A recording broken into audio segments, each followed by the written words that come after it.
Rob Sembiante. Cheers. Thank you. Oh, try to stay between this line right here. That'll keep you perfectly in frame. Nope, Other- other side. That's that. that. Perfect. How's it going? Pretty good. Just got back from a trip. Helped a guy bike from Mexico to Canada, and we raised. What do you mean you helped the guy? What does that mean? So my line of work, prior when I was in the military, I was a Navy diver. I helped a crew of folks on the top of a submarine working with SDVs, as I'm sure you're familiar with. So I transferred that over into the civilian world with helping people do long endurance physical events. So we wound up biking from Mexico to Canada. I led a team of 15 people from Matamoros, Mexico to Manitoba, Canada.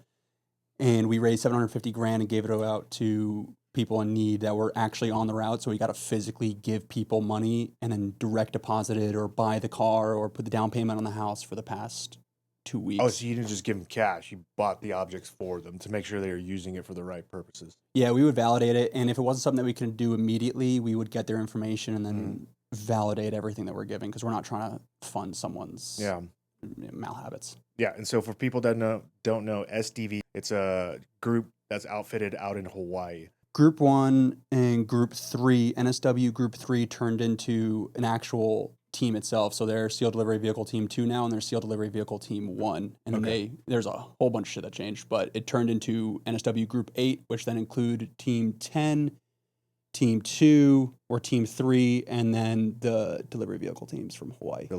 Yeah, so the thing about the military is like their shit changes all the time. It's so fucking frustrating. Like every year something's changing or there's a new acronym and you're like, what the fuck is that? Like, I've never heard of this. And it's like, you got to know it. It's such a pain in the ass. So what years were you in the military?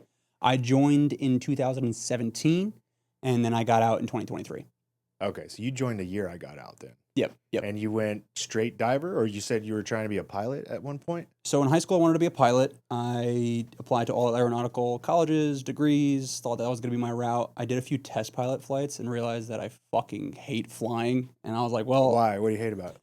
I would get motion sickness. I hated the cockpit. It was boring. You just stare out into the aerial abyss for however long the flight is, and then you land. I didn't really think that was going to be my type of life. I wanted something that was a little bit more fulfilling and rewarding.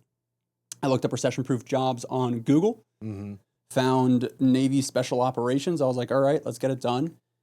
Tried out, got a BUDS contract, tried to be a boat crew leader during Hell Week. That didn't go too well for me. I had turned 19 at the time. Dropped out of that, and they're like, would you want to be a deck seaman, do a deck whatever, or do you want to be a diver? I was like, well, fucking hard choice, buddy. I'll just... yes, it sounds pretty easy. I'll be a diver. Yeah. Wound up going to dive school, and then they put me on a delivery vehicle team out in Virginia Beach. How far did you make it to Hell Week? I made it to Hell Week and then dropped first boat's evolution. So Which not day is ideal. that? I can't remember. Is that day one? That's day one. Okay. All right. Well, tell the people like what that's like. Give them an experience because they hear lots of people. I've had lots of SEALs on here, and dude, I have nothing but respect for guys that at least fucking try. Whether you quit or you got med dropped or whatever it is, like I think it'd be interesting for the audience to hear from somebody that tried it and didn't make it. Why? What happened? So, as you know, when you're in a scenario that's that physically demanding, at least when I was at that age, you've never experienced anything like it before, and your brain will create any sort of excuse, scenario, a hypothesis, anything to get you out of what you're doing. And at that point, it was get out of the fucking boat. We started with 7 people, 3 people dropped, so it's 4 dudes underneath a boat. We went from like 3rd place all the way to fucking God knows how far back.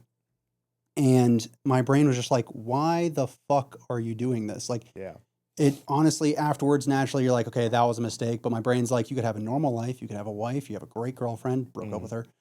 You could have kids. You could have that. You could have this, that, and the other. You don't have to do this. You could have a normal life and everything will be fine.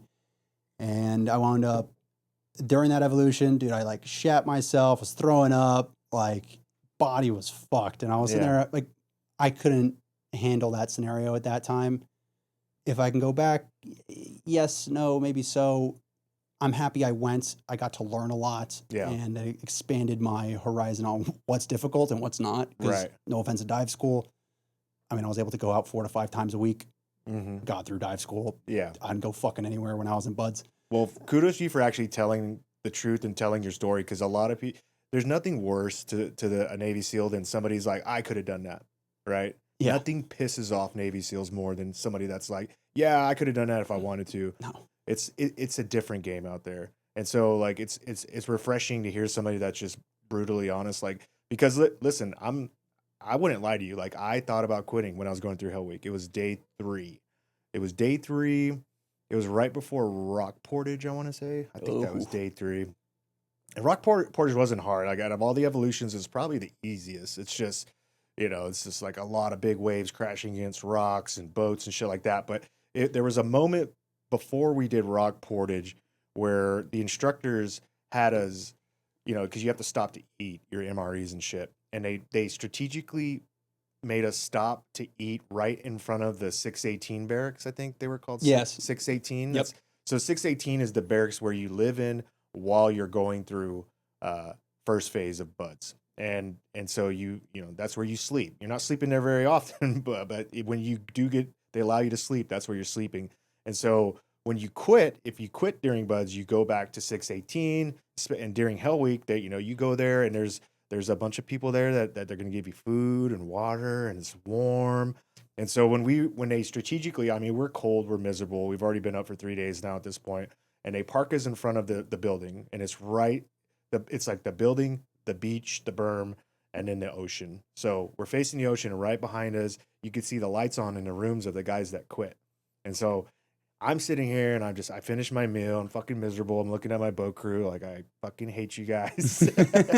Even though I don't, I love those guys to this day.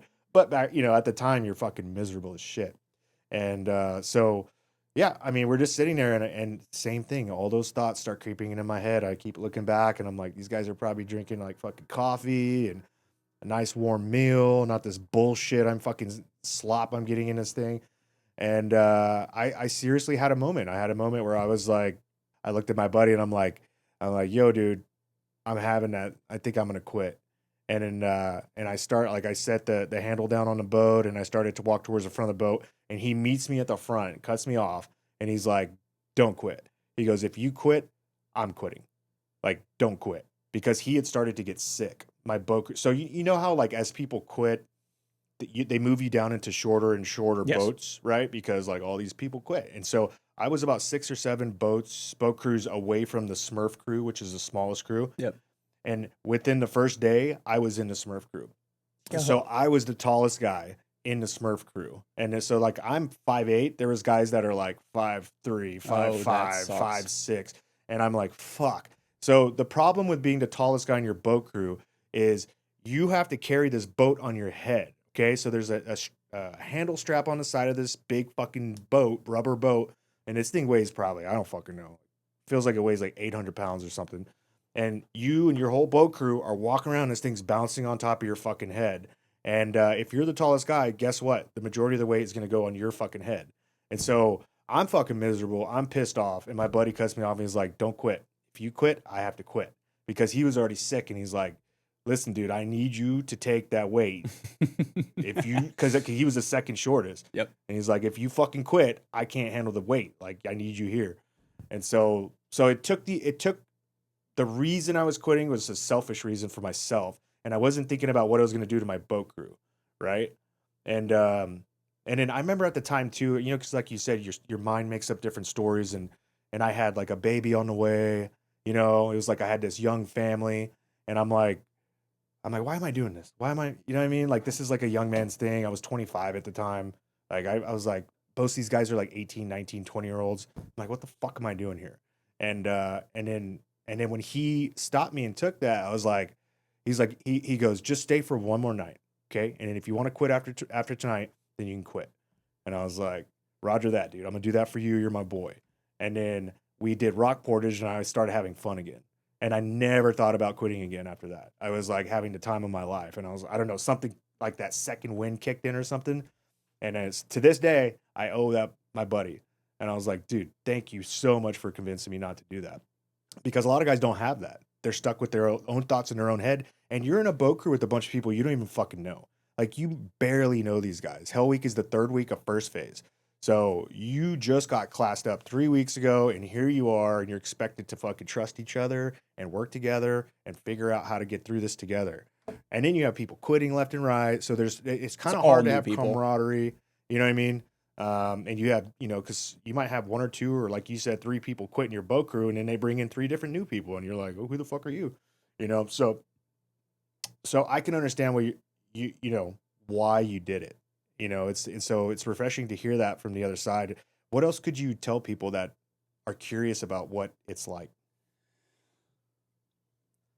If I were to describe how many times you'll have this exact experience of, you will push your heart rate in your body to the point where your mind and your body are going to be in two different places, and you're going to be looking at yourself from the third person, just because you're like, how in God's name is this evolution ever going to end? Mm-hmm. If you're down, let's say 5 or 4 people under a boat, you're getting turboed, which means that the instructor behind you is pushing the back of the boat, so your heads are going forward. So you're essentially sprinting as hard as you can with about 50 to 60 pounds per head on per person in soft sand. You've been at it for 3 hours.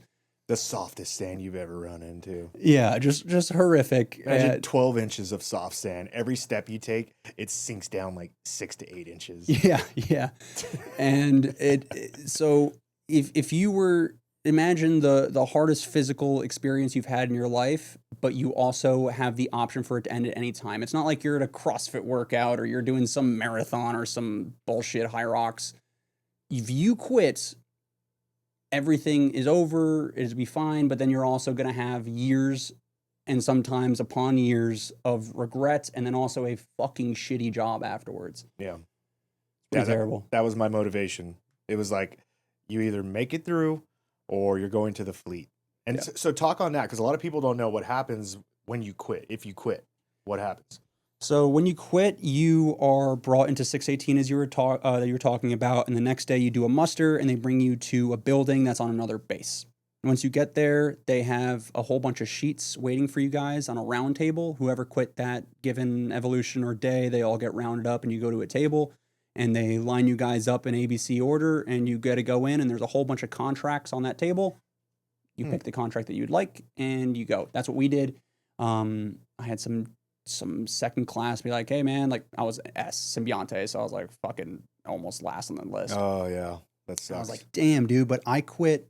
That's one thing that was in my mind in the beginning of Hell Week as well. All the good contracts are still there. Mm-hmm. So if you want a good job, if you quit earlier, those jobs will be available. Oh. If you quit like you wanted to on Wednesday, there's no fucking good jobs left. Jesus. So if the further along you get, the more likely you are to chip paint off the side of a ship. If you're a guy who's shithead like me who wanted to quit early, you get a diver contract or an EOD contract, and you have a fucking good time. You have a good life. You don't. You're sitting there chipping paint off the side of a ship. Some people got masters, some people have bachelors and doctorates, and they quit, and they're fucking sitting there in the Navy as a pack seaman chipping paint off the side of a ship for 2 years with a doctorate, getting told what to do by some fucking 19-year-old who just made rank, who says, no, I've been in longer than you have, you must listen to me. Yeah. Is a hard pill to swallow for a lot of folks. I was young, so I got lucky in regards to my contract and lucky in regards to I don't have any other basis to go by. Right. And so you chose Navy diver. I chose Navy diver. And you got shipped out to Hawaii? No, we went to San Diego we were in San Diego, so we did the PST again over there so we can go qualify for the contract. And then we went to Chicago for dive prep, which was a fucking shit show. Really? Yeah. And the pools over there? Well, in Great Lakes? Yeah, the pools over there in Great Lakes, and they want to be like buds sometimes, the instructors. So like we're getting into fucking freezing cold February Chicago water, which is not the most entertaining. And then you also live in a big Navy barracks.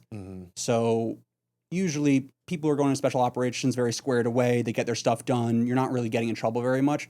Big Navy, no one gives a fuck. And everyone wants to delay and not do what they're told. So you get back from your 10 hours of getting the shit beat out of you to then just be, all right, the entire building's under, like, you guys are under lockdown. You have, what was cleaning, a field day. You'd be cleaning for fucking another 2 hours afterwards, and then it's like, no, you guys only are allowed to go to the chow hall and back for food. Oh, man. Can't go out. Man. Rough. Okay, so then, okay, so after all that, you get shipped off to Hawaii. What, I'm like listening to all this, and I was listening to your story about, Hell Week, and I'm like, how fucking ironic that that happened to you going through SEAL training, and then you became an ultra marathon athlete, like an extreme ultra marathon athlete at that, and like, it's crazy because I have so many questions. I've never run an ultra. It's always been on my bucket list, but it's just like, and I know I could do it if I had enough time to train for it, but my body, it doesn't feel like it's built to do that. Like I'm just like stocky. I have thick, dense bones, and it's a lot of impact on my feet, my ankles, my knees, and if I run one marathon, I'm like, I'm bedridden for like a day or two. You know what I mean? It's interesting how you weren't able to make it during buds because of what was going on in your head, but you were able to work it out when you got older in these ultras. Because one of the biggest questions I have when it comes to ultra marathon running and very long extreme sports like that is, how do I entertain myself for that fucking long within my own head? And I'm like really wondering how you do it. Keeping yourself entertained in your head. Honestly, half the time I'm fucking doing math on how long do I have until the next aid station, how much water do I have to have, sodium, and I'm kind of just entertaining myself that way. Like how though? I'm like, oh, I wonder what they're gonna have at the Well, aid no, it's station. like, hey, like, did I have enough sodium this hour? How much water have I had? How much food Oh, have so I you're like had? How's my stomach? you're calculating fucking mathematical formulas, Or it's basically. like, fucking, okay, like I have 5 more miles and I'm, if I had another mile from now, I only have 4 more miles, which is like 1/5 of this. And you're just fucking trying to compartmentalize it in your head over and over and over again. And then also, I'm kind of a sick fuck that I want to, especially if it's a race. Hmm. If I see somebody in a race, my physical goal is like I need to pass them within the next 10 minutes, or else I'll put some heinous bet in my mind of like this and that will collapse, or family members will be lost, or I'll do something that's in my mind like I need to get there. Yeah. And that forces me to just keep on hunting the next person and the next person and the next person and the next person. And then what did you learn at, like, as a Navy diver during those few years that you did that? What did you learn that kind of helped mold you into this version of you are now? A couple of things. One, I love my friends in the dive community. That is for sure. And in the military in general. But there are great examples, and I'm sure you could attest to too, is that Mhm. there's examples of who you want to be, and there's examples of who you do not want to be. And I had a lot of examples of what not to be in regards to family, finances, fitness Yeah. in the long haul. So I was able to learn like this is what it looks like when you fuck up. This is what it looks like when you don't do the right thing. I learned that. Secondly, on SDV, we deploy on boats. So it's a way of isolation, kind of like, I don't even know. I don't even call it jail, but you have no internet. You're on a certain schedule and you're just working every day. So you get a Mhm. lot of time to yourself to learn. I never used to read books. Then I started reading books on a boat. I didn't know how to invest until I got into a submarine. And the time I got off of a submarine, I learned about ultramarathons. Oh, you were So on a submarine. yeah, so we would fly on submarines or either take them on port in Hawaii or Guam or Key West. Sometimes, if needed, we would fast rope onto the thing. I never got to do it on an actual trip, but we got to do it in Savannah, Georgia. That was fun. Nice. But yeah, we would go on, do the operation, then leave. And then how long were you on those? Like, what was the longest period of time you were on a ship The or a longest was submarine? like 45, 46 days. That was fucked. We finished our trip in 15 or 16 days. Yeah. And then that sub got tasked with something else in the place that we were at.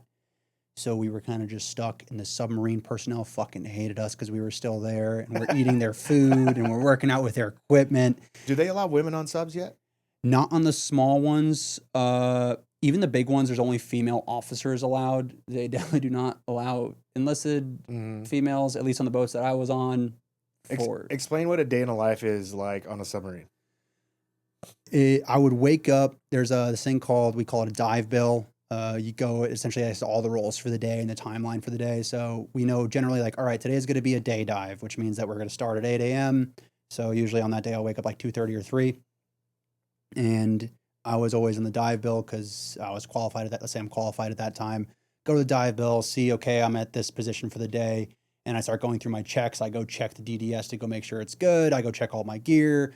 whoever I'm instructing, I go make sure that they wake up. I start teaching them the role so that when I'm not there, they're able to do it. So we have over instruction and under instruction, so OI and UI. So those two would go together and get the day done. Acronyms. You hear that? He just spit out some acronyms, Navy acronyms. Yeah. Okay, go ahead. Continue. A few of them. We'd have food. We'd do a debrief after the first meal of the day. Load up into the DDS, dive for 8 to 10 hours, 12, 13 sometimes. Get back in, lock it down. So everybody listening is wondering how you dive from a submarine. So on a submarine, you have different floors, and each floor is able to separate from each other. And on the top floor, there's also a hatch. What they do is that they put a pod on top of the submarine that kind of looks like a submarine. So it creates another floor that can separate from the sub. This pod is special because it can close off and it could pressurize to the outside depth of the water. It can also fill up with water. So what it does is that we close off from the sub, it fills up with water, it pressurizes to the ambient pressure of the water outside, and then the door can open so we can physically swim and dive on top of a ship. There are air regulators. So if you have done scuba before, it's a thing that goes in your mouth that are connected to the submarine. So we have unlimited air from those, what we call hookahs. Mm-hmm. And then we also have an emergency bottle on our back in case the hookah, the longest one that we had was 30 feet. There was only 2 of those on that deck. If we wound up running out of that space, then we were able to go on our emergency bottle. And there was a whole bunch of operations that we would do where our point was to go off of the submarine and then come back on. Yeah. So then also being able to go on emergency bottle for that. Do you have any pictures or videos you can send I me? have one. You know what sucks is that I never took anything. I never did anything with social media at all. The only reason why I ever started was because of this run across America that I helped out with. And they're like, you have to fucking do social media. And I was like, yeah, that's like a foreign language to me. I don't even know if I'm allowed to do that. Like half the time, like I had like a different, as you probably know, like everyone has different social media handles for their name. Like nothing really correlates. So I was like, all right, I'll try make mine presentable. So I'm curious, still back on the submarine thing, because I never got on one, but Good. So before you start SEAL training, like buds, you have to put in like what jobs you would do if you don't make it. Like it's like a little request. At least that's the way it was when I started in 2009.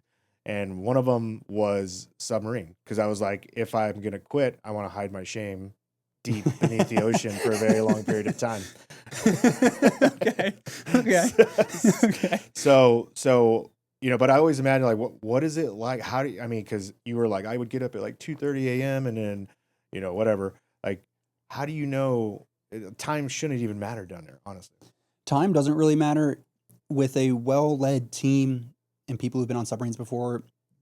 The space that you're staying in, the lighting should match the time of day. It also depends on the boat you're in. So it's got lighting that you can dial up and down? Well, no, just light on, light off. Oh, I see. Okay. They're not that fancy. No, but the actual boat operates on 8-hour shifts. So if I was a crew member that was on the normal boat, I would wake up, I would do my shift for 8 hours, and then I'd have 8 hours of instruction or learning, and then I have 8 hours of sleeping. Gotcha. So the question everybody's asking, when you have to rub one out, where do you go? It is, I refrained from rubbing one out on the What? boat, but For 45 days? There are some fucking dudes on the boat that would be sneaky and would brag about it. One guy, I'm not going to mention his name, thought that his sheet for his rack or his bed was shut all the way, but it was just his fucking face and torso that was shut. Dude's cranking one out. He also had an intense gambling problem as well. No. Dude, I've seen him up like 20, 30,000 and then down all of his money in one night. Yeah. 45 days? How the fuck? What did you do for 45 days? You must have been fucking going crazy. That trip got really bad. So we finished, right? And the boat, as I mentioned, didn't like us. So they do things that they know, like, hey, if we get emergency equipment that needs to be under repair, we'll eventually surface and go back to the island. So what they tried to do was break fucking everything. Oh, so I see. We only had one shitter left. They had broke all the shitters. They'd stuffed it with shit that they weren't supposed to. We had one shower left, 144 dudes on there, at least enlisted. One shower for 144 dudes. They broke the dryer, so everyone had to hang dry their washed clothes. And then eventually, because we were under there for so long, the oxygen generator broke. So we wound up, they're like, hey, like, you can't work out anymore. You can't really get out of bed anymore. You have to only get out of bed during, like, when you're eating because there's not enough fucking oxygen to go around.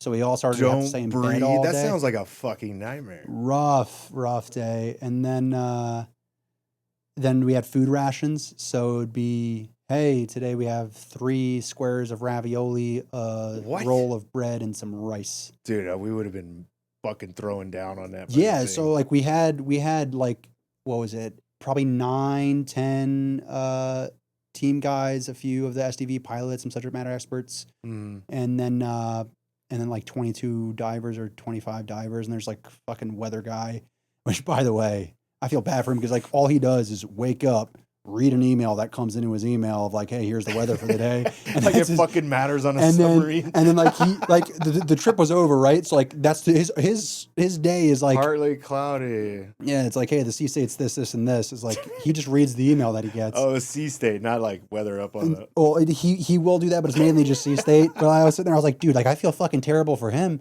Yeah. He's sitting here like there is no reason for you to be here. Did they have any windows on the sub that you could like look out? No, there's nothing. Nothing? Nothing. And then also leaks, which is kind of crazy. It like leaks? Yeah, whenever it submerges, you'll hear like on the, what is it, 1MC, whatever the fuck they call it, the intercom. Yeah.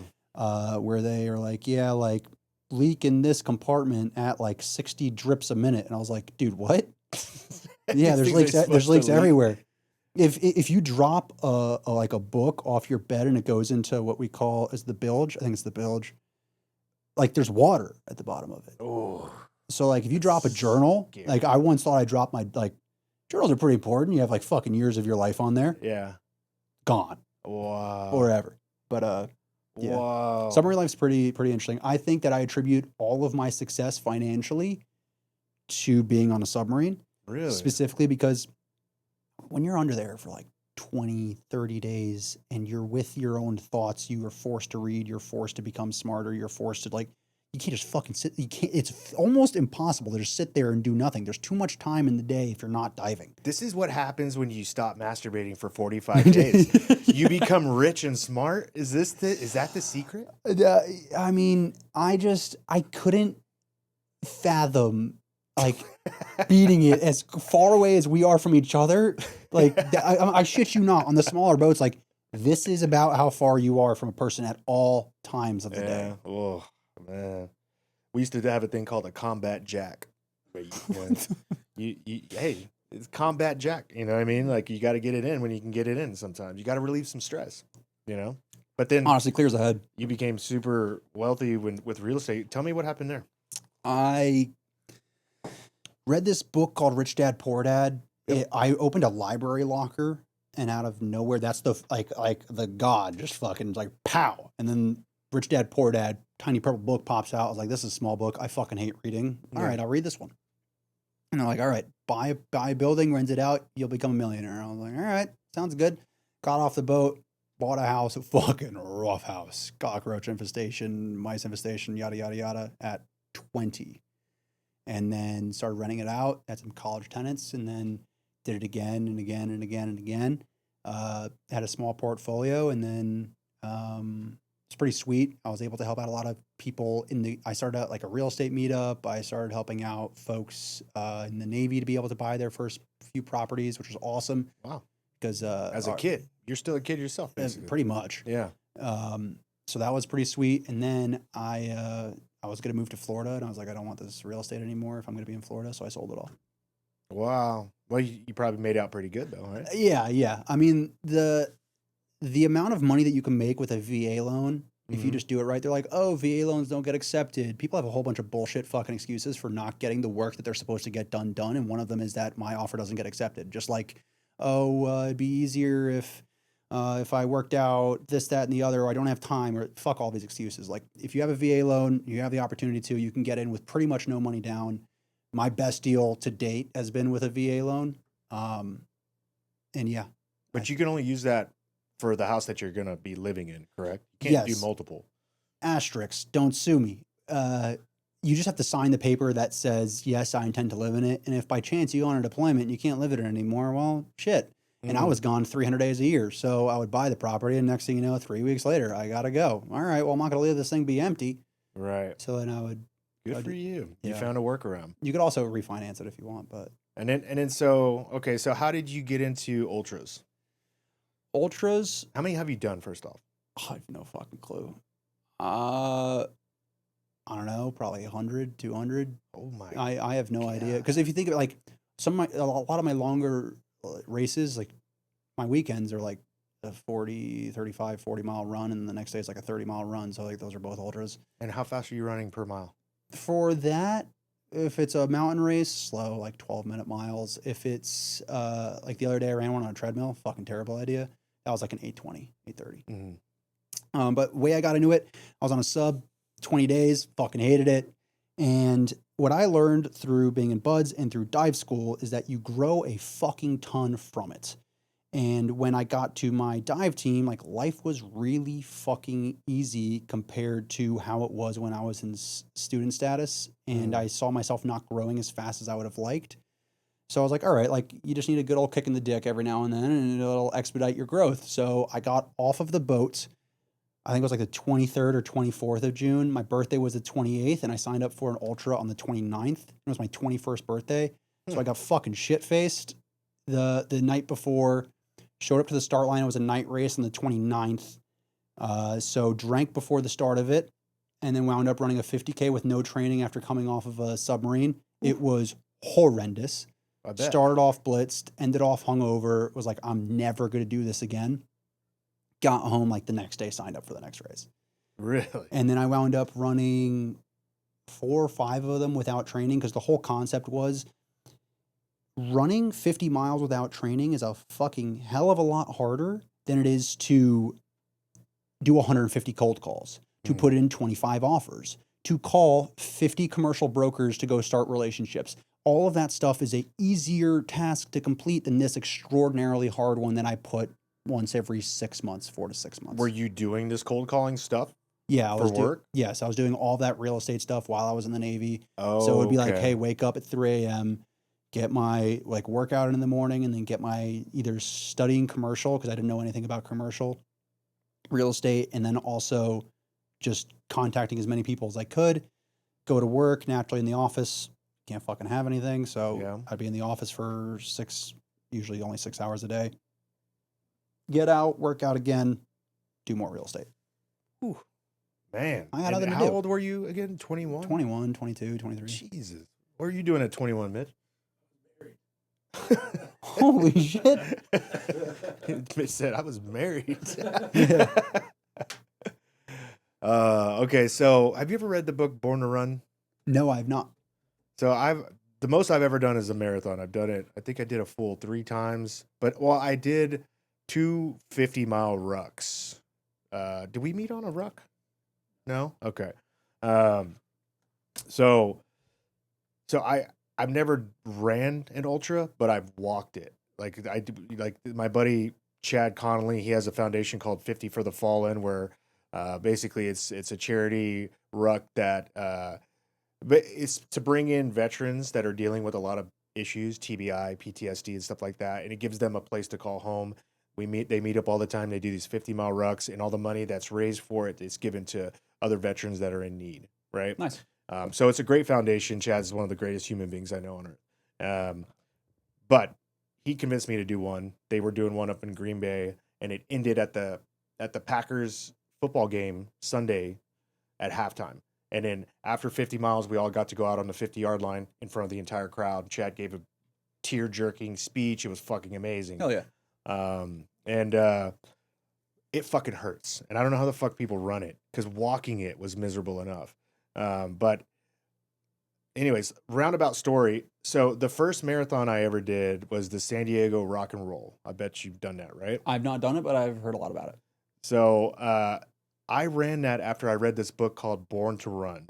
And I should probably look up who the author is, but it's one of the coolest books in the world. It's another short read, quick read, and it follows 3 different stories. One of them is about a guy that used to be like a semi-pro or about to go pro boxer. He was one of the best boxers in the U.S. And I think one day he takes a trip down to Mexico and he sees these tribe like these. So there's like the locals that live in the cities, but then just outside the city, there's like these tribes of people that never integrate with society. They just kind of live off on their own, in the backwoods out there in Mexico. And and he heard stories about these groups that run 300, 400, 500 miles barefoot. And he's like, I got to see this. So he goes down there and sure enough he finds these tribes and they're all kind of spread out in the bush back there. And um and so he becomes fascinated with them. He quits boxing, moves down there permanently. And this guy, he's a tall white guy. He was always a very horrible runner. He had horrible form. Every time he would run, he would get injuries, like in training for boxing and stuff. So he kind of, skirted around it when he could with training. He moves down there. He becomes fascinated with these groups that are running these very long distances, and they would play this game. I I should have done better prep for this, but they would play this game with this wooden ball, and basically once a year or twice a year, whatever it is, the clans, all of like like the healthiest men in the tribe, they'll get together and they'll play this game with this wooden ball where they kick it with their feet, and they'll just start at any given time. They just start, and then they don't stop until everybody quits except for that tribe. And so this can go on for days, and they're just kicking a fucking ball 300, 400. I think there's reports that gone up to like 700 miles until somebody would finally concede. And so he becomes fascinated, moves down there, but they're very secretive, they're very private, and they don't let anybody into their community. But what you can do is you can live adjacent to them or just outside of their territory, and if they eventually like you, they'll let you in and they'll welcome you in. And like it's as simple as, hey, you want to come in and have dinner with us? Kind of thing. Mm-hmm. So this guy did that for years. Eventually, they got used to seeing him, and he would just practice running on his own outside of them, try to mimic what they were doing and stuff like that. Eventually, they welcome him in, and he becomes known as Caballo Blanco, the white horse. Okay. Okay. It's the craziest thing. So this guy's like living down there. Well, the guy that wrote the book is a journalist that became fascinated with his story. So he travels down there to find Caballo Blanco, and he's like a mystical ghost. That's like, people would like tell stories. I saw Caballo Blanco running through the woods, whatever. And so he starts go visiting all these little towns. Eventually, he gets pointed in the right direction. He's able to find and meet Caballo Blanco, and he says like this guy, he just like comes in off of like a, I don't know, like 60-mile run, stops in to have a beer and a quick lunch, and then he just takes off running again, because out there all of his friends were spread out by dozens and dozens of miles. So if you want to go see your friend, you don't take a car. There's no roads back there. So that's why they got so good at running. Mm-hmm. So everybody back there, they just run. And they don't wear tennis shoes. They wear like these it's like sandals that are made from plants or something like that. Yep. And they fasten like some vines as the straps. So it's very simple. So anyway, so it follows that. And then it cuts into the story about this woman she's like I think she's in like her 30s, and never did any sports in her entire life, ever. She was like a school teacher, small little thing. A friend of hers takes her on a run, and she becomes like, she falls in love with running. She's like, oh my God, how come I've never done this before? Fast forward 10 years, she's the greatest female ultra marathon runner on the planet. Like she just like became obsessed with it. She like married somebody that was in it, and then she outgrew him, right? And so she keeps going. She's beating men. Like she holds world records for like the fastest fucking, and she does all of them. Like they think that she said there's one up in Colorado that she did like a bunch of times with all the elevation games. Who is it? I have to look it up. Is her name Courtney? I can't remember. I read that book. If I was a betting man. I did this back in like, I read that book. I think I want to say it was like 2012, and I think that's when I did my first one. And so it's following her, and it's this crazy story. And then who's the last guy? It's Caballo Blanco, and it was her, and then I can't remember the last one. Oh, and then so the last part of the book is basically they trace running back to like the origin of man, like all the way back. And they said they're like, basically they explain how humans are born to run, hence the name of the book. Like we are biologically we have biologically evolved to run. It's the only thing that you can do from like basically when you learn how to walk until you die. Out of everything, you can't play sports, you can't do all this other stuff, but one thing you can do is run. As long as you stay healthy and you stay in shape enough to where you can, like run. And so it goes all the way back and it proves it through like these African tribes that to this day they still run down and kill gazelles and stuff like that. And it also breaks it down like scientifically, like how humans can, I think, I want to say it's like 102 or 103. There's like a core body temperature that we have evolved to meet this certain level, like this certain level of heat, like say we'll call it 102. Everything else on Earth is 101 or less. So we are the only creature on Earth that can sustain this level of heat, which is how Interesting. mankind, which is why mankind was built and evolved to run, is so they could run down all of their meals. Because back in the day, long before there was weapons and all this other stuff, all they had were spears and rocks and shit. And so if you had enough endurance, you could run down healthy meat, protein, stuff like that. So we've all evolved from humans that learned how to run longer than creatures. So like if I try to run down a gazelle right now and he's in my yard, of course he's going to beat me, right? He's going to sprint 5 fields over and then start eating grass. He thinks he got rid of me. But if I just keep jogging and I keep chasing that gazelle, eventually I'll get him again and he'll have to take off sprinting again another 5 fields. But I just keep going. I'm like, it's like the tortoise and the hare story. I just keep slowly going after him little by little. It's going to take hours and hours and hours, but within like 8 to 10 hours, his body's going to overheat to the point where that he seizes up and he can't run anymore. And so at that point, then they would spear them. So Africans still do it in the wild today. And it's like, this is why humans are born to run. It's just like society and culture has pushed us away from this. And they break down the science of like knee injuries, ankle injuries, shin splints, hip injuries, all of this stuff started with the Nike shoe.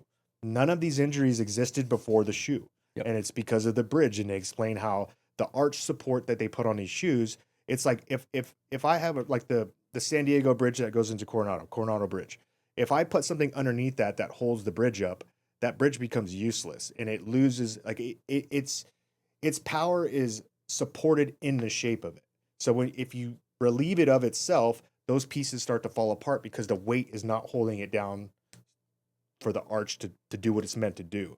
And so that's exactly what we did with shoes. We basically took away our arch support. And so when you see people with flat foot, it's from years of wearing shoes and not using their arch, and how that is like literally why so many people get so many injuries.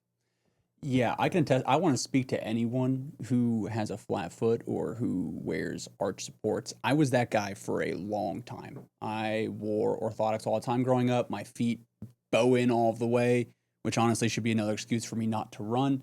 Mm-hmm. And until I ran this 300 miler through the mountains of Utah in the middle of summer. 300 miles. I love how you say it like it's like 3 miles. My orthotics snapped. And the What first is that? 50 miles, like my foot, like the insert I put into my shoe. Yeah. Oh, So I okay. had none of that arch support for 250 miles afterwards. And my body completely broke. I wound up compressing my C4, C5 together. Couldn't fucking walk about a week after the run was over. All I had to do my entire life was just train my foot and stretch my foot. And I got a coach to be able to do that after this event happened. And since then, I have never worn any orthotics. I have had no problems. So anyone who is one of those people that wants to wear shoes all the time, this is how I fix everything. Oh, I'm injured, this, that, and the other. Train your foot. Find someone or a coach to be able to help you train your foot. Everything revolves around the muscles in your feet, and it'll take you miles and miles from where you're at. Yeah. Tell me about this Antarctica Ultra.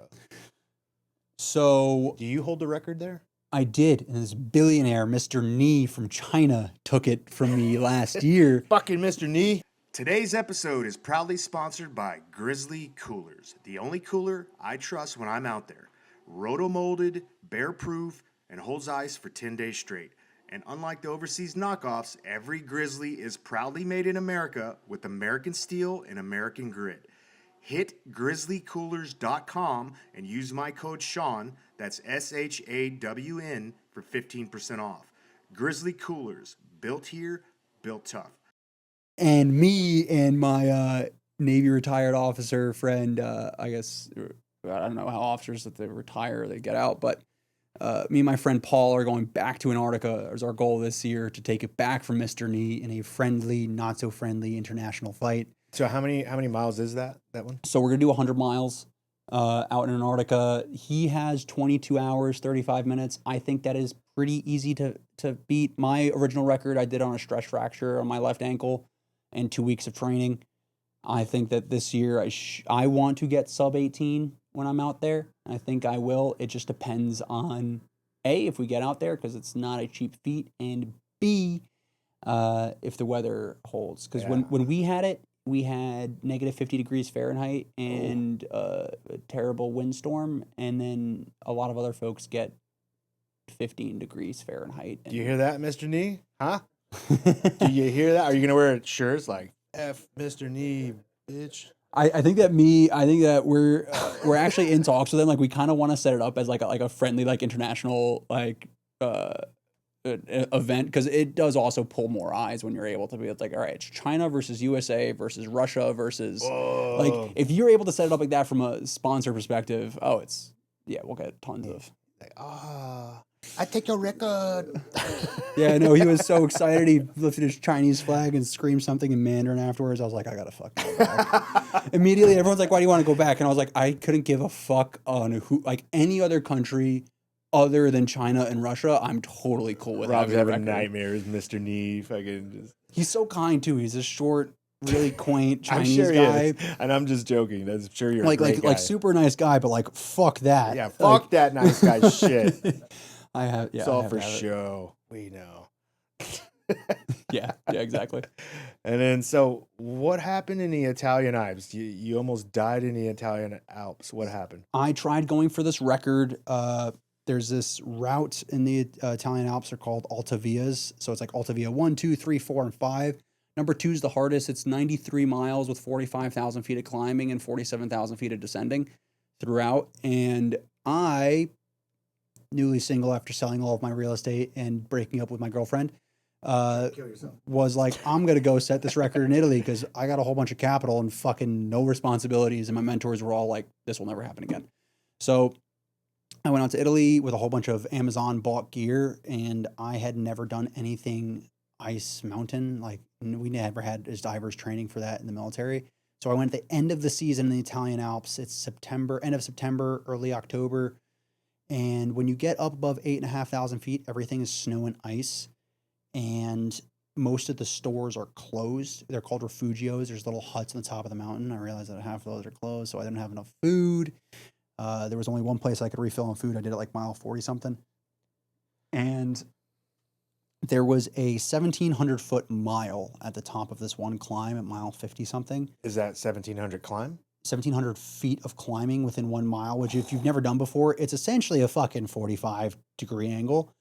And I had my first time ever putting on those ice spikes that you like, the little stretchy black diamonds over my shoes. I had no pickaxe. Fucking rookie move. Ooh, get sliding. And I went up the first time with nothing on, and I got about 10 feet and then slid down. And keep in mind, like, 1,700 foot mile, like, there's cliffs on both sides, like, you're going straight up. Yeah. And then I put on the ice spikes, and I get about like 150, 200 feet up, slide all the way down, fuck myself up, and like land on a rock. Thank God, because the other option was like 550 foot, probably 600 foot drop on one side, 1,500 foot drop on the other. Ooh. In the middle of this ice, like I guess you'd call it a glacier, just stuck in the middle of the night. It's fucking 2 a.m. It's freezing cold. I was sitting there. I was like, all right, like, I got gear in here, so I just like threw on a nano puff, like top and bottom, and I just sat there until sunrise. Fucking, because I can't now risk sliding across this ice again. There? There's no one fucking there. It's the end of the season. Like, no one's hiking at fucking 2 a.m. like I am, right? So I waited until this, I don't know, French or German dude fucking came over in the morning. I could be like, you don't have this? Like, waving an IMAX at me? I'm like, no, dude, I don't. How do I get out of here? And he's like, he's pointing at, yeah, we like had broken English getting across, and I got across, and I was like, well, I lost the record anyway. Like, I'm not gonna keep on going. I was already like 57 miles. You're just lucky you're alive, Rob. Yeah, I'm pretty stoked I was alive. I can just see you in a crevice over there. Help. Yeah. Help. Yeah, not the most ideal, but you know, I learned a lot about good headlamps. Yeah. Ice, mainly ice gear, because I did underwater, I'm a fucking octopus. Yeah. On ice, I'm useless.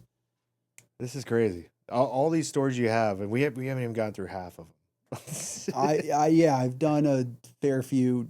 Who are your mentors, first of all? You mentioned you had mentors, but who the fuck are they? And how are they allowing you to do all this shit without like a partner? My mentors, honestly, most of them haven't recommended most of the physical stuff that I've done. Most of my mentors have been in real estate or in life. Right now, like one of my mentors is the guy who I helped cycle from Mexico to Canada. He'd probably recommend me doing something like this, but I want to live every portion of life that's possible to live and maximize my potential to the fullest. So if that means putting a little bit of business on the back burner to go fucking almost die in the Italian Alps, like, I'm game. And I've learned when I compare my experiences to other people's experiences that I've lived a whole slew of lives, and maybe I haven't gone as deep into certain as others. For example, how long were you in for? 8 years. Okay, 8 years, and the team's like, you went a lot deeper into the military than I was. 6 years. I mean, I was only on a dive team for 4.5, right? But I've also had my real estate portfolio. I also almost became a pilot. I also have ran all of these ultra races. I also have done a 14-day fast. I also went and did a backpacking trip in here, there, and there, and I've met all these people, and I've been able to do all these different things compared to the normal folks that would, all right, real estate's my avenue. I'm going to carry on doing real estate. I'm not going to go take that trip because I want to make more money. I've always put money onto the sidelines and experiences in my life into the front seat, and it has paid dividends in the experiences that I've had and the people that I've able to meet. Oh, for sure. Yeah. But if you do die on one of those, fuck it. Like, honestly, the amount of times where I mean, my first dive I ever did on the back of a sub, I almost drowned like 6 times. The amount of times that regulator fell out of my mouth, and then I'm trying to do the job with the person who's instructing me. I don't want to look like an idiot, so I forget to get my emergency caution. I'm sitting there, I'm like chicken necking. I sit there, and the guy like puts the regulator back into my mouth because I'm suffocating. Like, yeah, Have you ever seen that French Spider-Man guy? Yes, I have seen that French Spider-Man guy, blonde old dude who fucking climbs up buildings. No, I love his videos. Let me see if I can find some of them. Yo, he's crazy, dude. He's out of his fucking mind. He's like, he almost falls all the fucking time. Like, it's crazy. I did my first solo the other day. Did you? In this, I mean, most climbers are going to say it's bullshit and it's not that bad, but there's for anyone who climbs, it's a 5-4 on Mount Olympus called West Slabs. And I always wanted a free solo, and I was moving from Salt Lake City to Austin, and I was like, this is my last fucking chance, huh? So I saw some guy's story that was in the area who had just did it, and I DM'd him like, go next week with me and show me where to go. And it was fucking terrifying. How tall is it?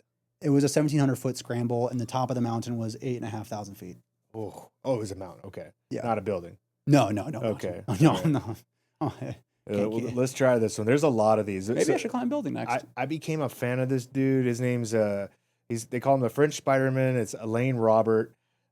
He's like, how old is he now? He's like 60 or something like that. But this dude just does free solos like it's fucking going out of style. It's crazy. But he always posts all these videos where he's like scaling these skyscrapers, and he's like, whoa. Is he doing it on purpose? He's like a 60-year-old man, you know, and he's like feeble. And it's like, oh no, he's not doing it on purpose. Like, it's like just like a body cam or something. Like, that's crazy. This one says Elaine Roberts slips off side of building. Fuck that. Oh my God. I don't know how the fuck he's still alive, honestly. Oh, you know what? Hang on. My bad. Bad prep. Bad host. So I need a producer. I think you're fucking crushing it. Thanks, man. Sometimes I think I am. Sometimes I'm not so sure. This is by far the most professional setup I've ever Really? been in for a podcast. Yeah. Really? I'll take it. All right, here we go. Says Elaine Robert attempts to climb Turkey's highest building. He's climbing in between a 90-degree, uh, whatever you call it. And he's got like a half a centimeter. Yeah. On the last 15 meters of the building, unfortunately, there is some grease and there is some oil inside the groove. Then it becomes Yeah, motherfucker, impossible it's steel. to jam Unfortunately, the right we foot. have a little bit of oil at the top. The government put it there to kill me. Yeah, probably. Look at, Oh, my See, fucking- he had a rope on he had a there. rope. Normally he doesn't. You think someone planted it? You think someone fucking rubbed a little bit of oil at the top? No, it's just they use like oil and grease and all these little steel grooves, and because that's how they keep it from Dude, rusting. I'm all about conspiracies. I'm all about. Here, let's see this one. Yeah, this is the guy. Here's. Oh my god, dude. Yeah, he does this shit all the time. Dude, there was one point on this where I went the wrong way on the one that I did, and it was just 2 hands on this rock and 2 feet on one little piece, and I was like, I don't know the fuck to get out of here. And you turn around and it's just a gaping 75-degree angle down. Well, if you follow him on Instagram, there's not much on YouTube, but it's a bunch of like POV. Here you go, 63. Free solo in history, a measurement for how difficult the climb is. He has climbed over 170 buildings, including the Burj Khalifa in Dubai. Woo! He is now 61 years old and is still pulling off these incredibly difficult yet impressive climbs. Are you scared of heights? Is he just getting arrested at the top every time? Yeah, they typically get arrested. Yeah, and they're not allowed to come back. And, This dude just got a wall of all of his mugshots. but I think, like they've scanned these guys' brains before. I think you might have something similar to these guys. Have you ever had your brain scanned? I have not. I do enjoy like that like itch getting scratched of terrifying shit. Uh-huh. And that was mainly from the diving, because like the first time I dove, I was like, yo, I'm going on the back of a fucking $2 billion boat that's got a nuclear reactor on the back of it. That like I could die at any moment. I almost drowned like 4 times. Yeah. And the reason why I even got in so early, because I was so young, some dude, Justin, had his hand in between the boat and the cradle. So essentially like where the boat locks into. And his hand got smushed into a fucking pancake. Oh. So this dude who's been in for 17 years just got fucking taken off the boat, and they're like, Rob, you're up. Oh, no. And I had like, I'd never seen any of it. I'd never seen the gear on land. I've never seen anything that I was about to go do. And I was like, Ouch, man. Oh, Jesus Christ. Have you done the Leadville? I did do Leadville. Tell me, I did talk Leadville about last year. Leadville. I've heard nightmares about this thing. Leadville was fun. I fucked up. First of all, my nutrition plan was messed up. I shat 14 times in the first 40 miles. Rough day. So I was like, by mile 10, I was at like 5th, 100th place out of 700 people. It's terrible. But you run the race, a 100-mile race out in Leadville, Colorado. It's the highest town in the country. It's like 10,200 feet is where the town is at. The average elevation is a little bit above that. And you run 50 miles out, 50 miles back, and the biggest, tallest point is called Hope's Pass. It's about 12,500, 12,700 feet. And it is a great race. It is just it's a little packed. So on the way out, you're feeling good about yourself. You're like, I'm going to get it. Like things are going to be good. Things are going to be great. And then you get to the other end, and the 50-mile point is the lowest point in the race. So it's hot. It's dusty. It's shitty. And the aid station, no offense, like not that great. And when you're on your way back, there's a whole bunch of people that are worried that they're not going to make the cutoff. And it's a tiny single track trail. So like you're essentially just fighting people all the way up this like 1,100 foot per mile climb all the way back up Hope's Pass. But it's a pretty sweet race out in Leadville, Colorado. I would never run it again, but if you want something that's going to kick you in the dick and show you what you're worth, and if you have it, then go. What's the one that's like out, that's near some prison deep in like Alabama or Georgia or some, Barkley marathons? Yes. So the Barkley marathons, I have a friend who knows how to get in, who won't tell me how to get in until I do enough climbing training for it. But the Barkley marathons are, in my opinion, and most people's opinion, the hardest ultramarathon on the planet by far.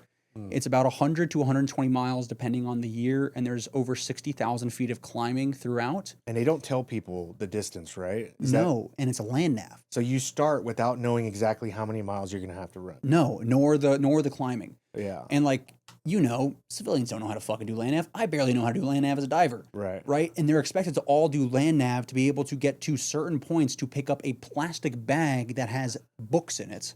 And then Books. So essentially, the goal of the race is you get a whole bunch of different checkpoints on a map, and you got to go to them in a certain order. And then when you get to there, your bib number is like, let's say 73.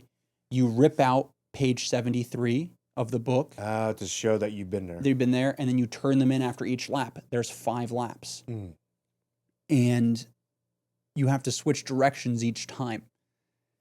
So you can't necessarily just memorize the course on the first way around because you're just going to have to do it backwards. And if you don't know how to do land nav, you're kind of screwed. You're fucked. Not to mention that you're climbing 2 Everests, and the cutoff is 60 hours.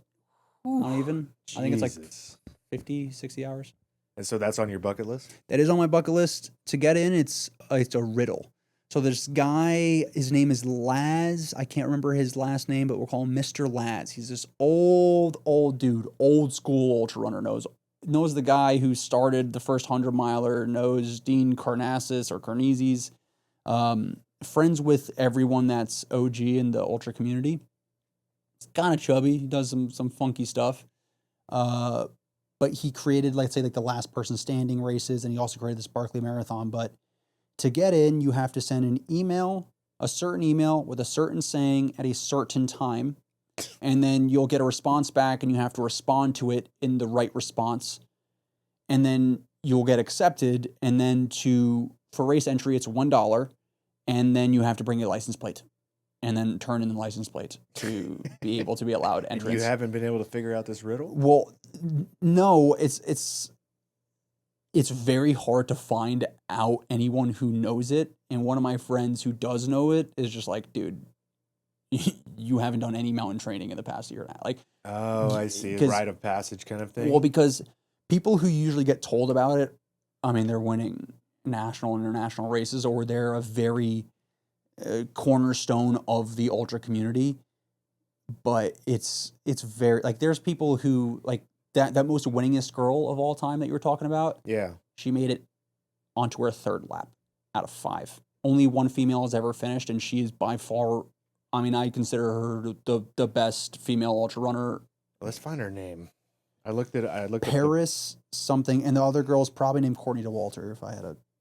Let's see. Born to Run Lady. That'll find it. If it's Camille Herron, that'd be hilarious. That girl sucks. Ann Trayson. Ann Trayson? Yeah.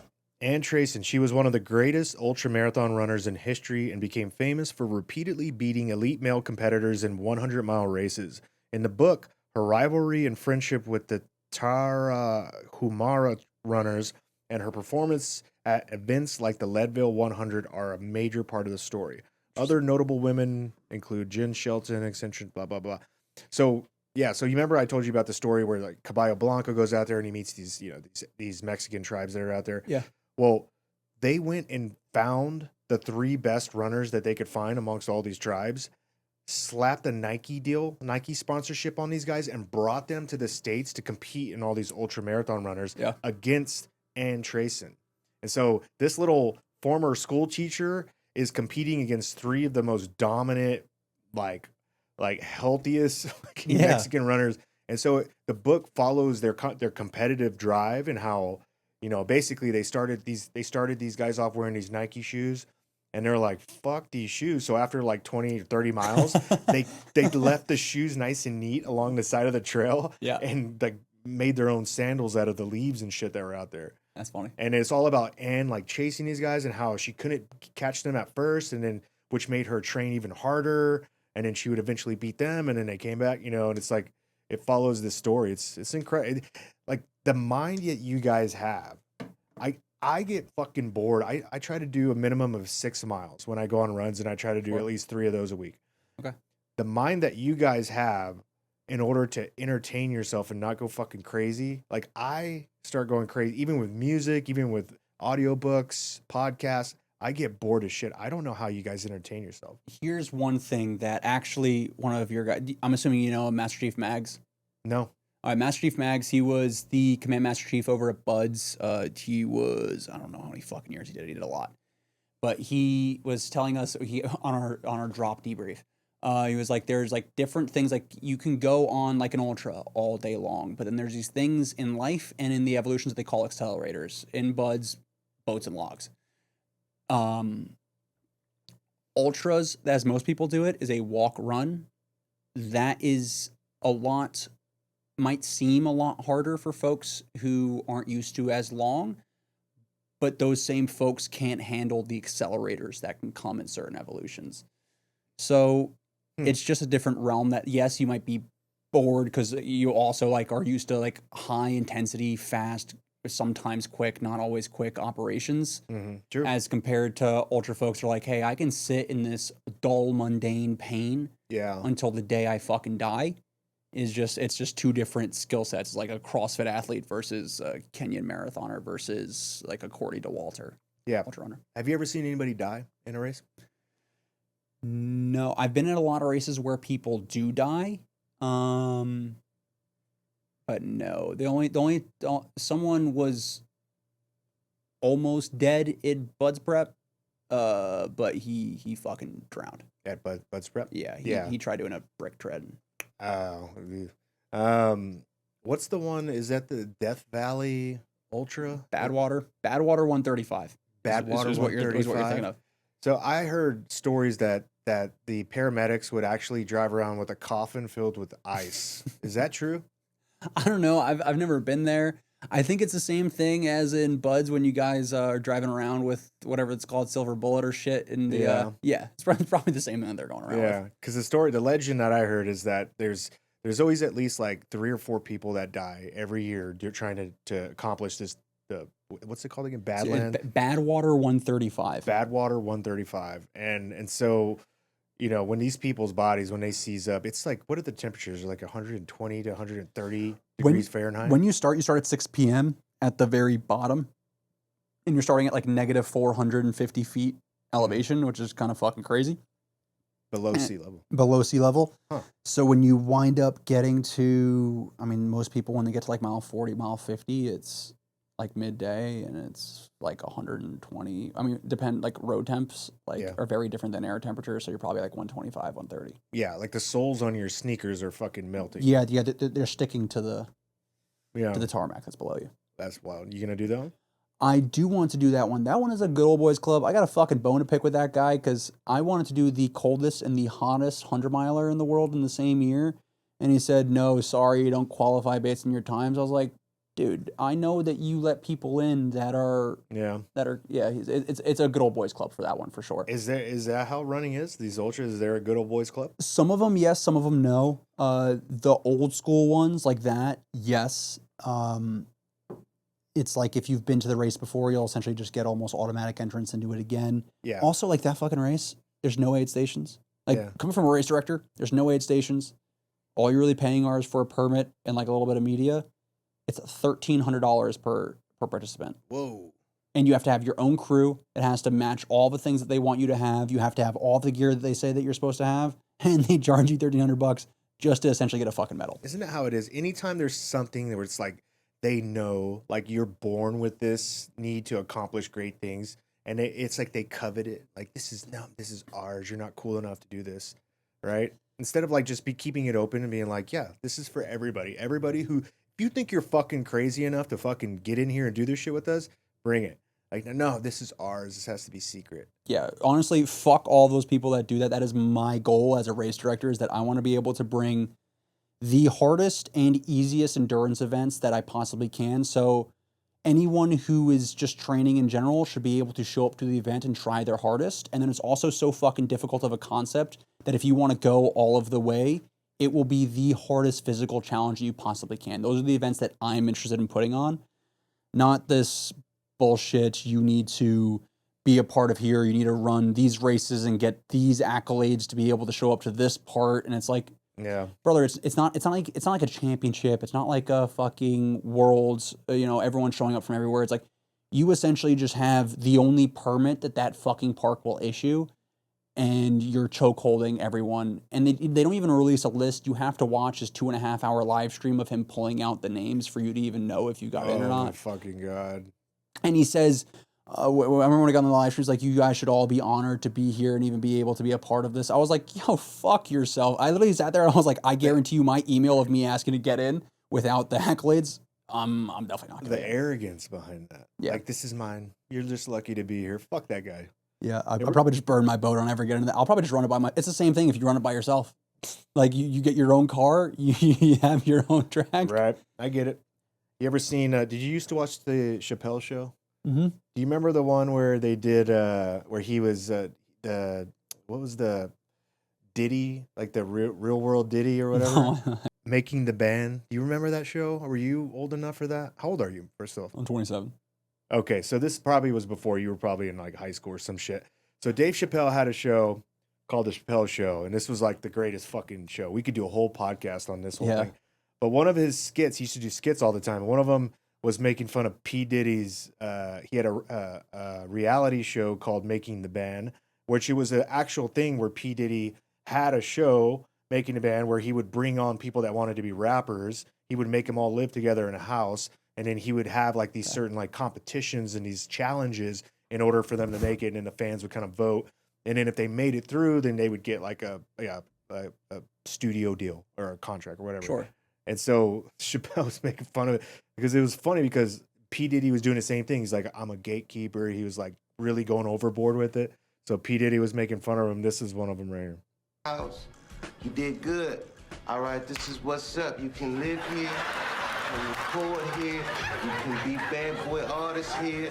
But if you want to do it, first y'all gotta walk to Queens and give me a sugar cookie. A sugar cookie, man. This is crazy. Yeah, come on, man. Bad boy. Yeah, that was just one of them. So Dylan was the funniest motherfucker. You get that? Okay, you have homework, Rob. You're fucking young as shit. You're 15 years younger than me. You have homework. You got to go back and watch all of these Dave Chappelle shows. Yeah, honestly, okay? the fact that he got off, because from what I know is like he got offered like what, fucking $50 million a season or something like that, and said no. For that? No, to do another season. Oh, there was a lot of stuff going on with Chappelle show. Yeah, there was a lot of. They were trying to basically filter him, and he was like not having it. They were trying to control what kind of episodes he was allowed to put out, what kind of subject he was allowed to talk about, what he was not allowed to say. Probably more than anything, it was what he was not allowed to do, which I think really pissed him off. Yeah, and that's went against everything he stands for, especially as a comedian. Like, I don't know if you saw, but like the roast of Kevin Hart. Did you watch that? I did. And you remember Tony Hinchcliffe, and he was talking about Kevin Hart and making fun of him and the black, like all in good fun. But I mean, it's a roast. These things are going to get really nasty.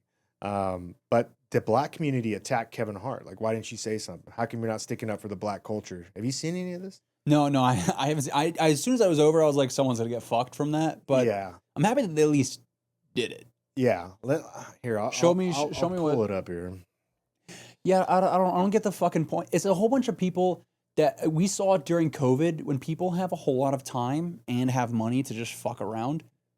True. Your Good brain fucking needs to create. We're humans. We need to create a new problem, and a lot of people just have no problems because we live in a great. Oh, dude, fuck this lady. There you go. Ooh, Whoopi. Yeah, dude.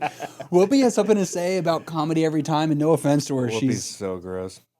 The roast of Kevin Hart didn't go over well with a lot of viewers who thought some comedians like Tony Hinchcliffe went too far with racist jokes, including one The way about, she I'm says not his name. even going to say what it was about.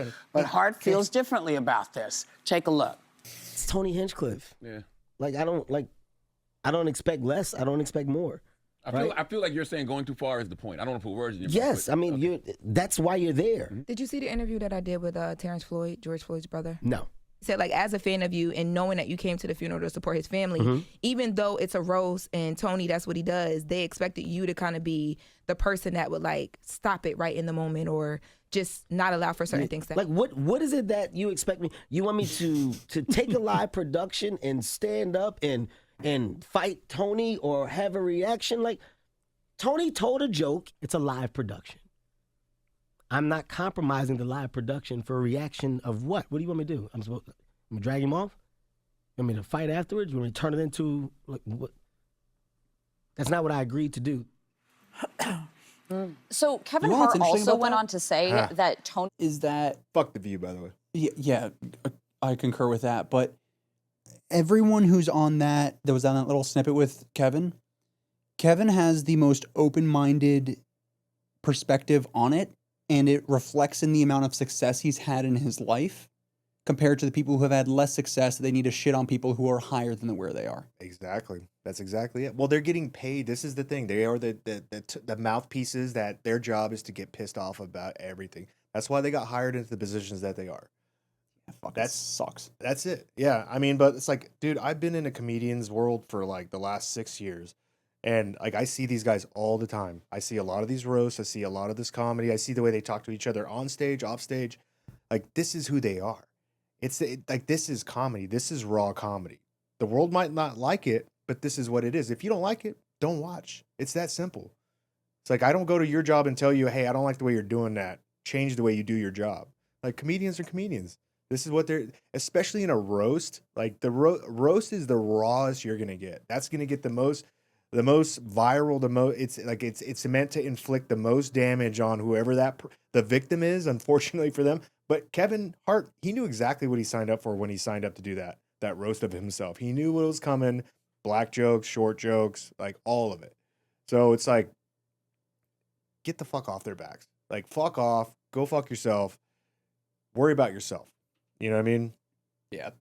And the reason why they even did so many clips on it is because it did so fucking well. Anyone who is not doing well, you're never going to see get shit on because they're not doing well enough. And if you do well enough where it's like, hey, this lesser show or this lesser audience can go shit on something that had a bigger audience, they're always going to do it. Yeah. That was part of it. So Chappelle had a bunch of fucking racist white skits. Did you ever? Oh my God. I've probably seen clips. YouTube is a rabbit hole where you can see a lot. Fuck, man. This is like memory lane here. Do you remember the name of that, where he played the white supremacist that was black? Yes, I know exactly what you're talking about. Well, I can't remember his name. I'm thinking Leroy Jenkins, but that's that other one. He's a part of the KKK, but he's white. Yeah. Or he's black, yeah. Let's get back on the subject here. I want to talk to you a little bit about the psychology of suffering. Do you think it takes suffering to create happiness? Well, for that direct question, yes, I think that's inexcusable from anyone's perspective. If you think that your life is just going to be all climbing and no descent into a valley, you're clueless. Explain that. Explain what you mean by that. You can't. There's three sides of life that you can live on. You either live on the top, the middle, or the bottom, and that's where you're at any given time. A lot of folks that want to have a very normal life, they'll never get excited, then they'll never be sad. They'll be like, oh, I'm always happy, I'm always this, but inside they're always at some sort of mediocre level and they're okay going to their 9 to 5 and everything's fine and they get the fucking retirement fund and they just do their normal life. And at times where they're sad, they don't know how to handle it because they don't know exactly how to physically get themselves out of it. So for example, if you had a death of a loved one and you've never been at a low before because you've always been at a median, you don't know how to get out. So for what I tell people is that voluntary hardship makes involuntary hardship easier and definitely more tolerable. So why I've done ultras, at least where I started doing ultras, is because it made 150 cold calls a lot easier. It also made, if a family member died or if something else went wrong in my life, a hell of a lot easier. Especially also with selection, is that when you push yourself to the point of sheer fucking exhaustion. You feel like you honestly would rather your heart stop than the evolution continue. Yeah. Whenever that situation is presented to you, you're able to operate at a much leveler head. Do you not feel it? No, you're going to feel it. You're going to feel every single exact feeling like you would if you didn't train for it or if you didn't put those voluntary hardships in place. However, you're going to operate at a much higher level and you're going to know what to do in those scenarios. So one thing that happened with me when I was in the military, I was very excited and hell-bent when I got onto my team and that scenario happened where I was able to get into the water at a very early age and early on into my platoon experience where I wasn't going to fucking miss any trip at any cost. What happened before one of my deployments, I was dating this girl and her dad committed suicide 2 days before I left for a deployment where I didn't know how long it was going to be. It was supposed to be 15 days, and it wound up being that one where I was on for 45 days. And at that time... That's fucking rough, dude. At that time, I was still in that fucking headspace of, why did I quit Buds? What the fuck is going on? Like, this, that, and the other. Like, I wanted to go back. And in that scenario, I realized that there are things that mean more and that are harder to get past than this arbitrary bullshit that I had in my life. So, that being said, that hardship was put onto me, but since then has made every other hardship easier.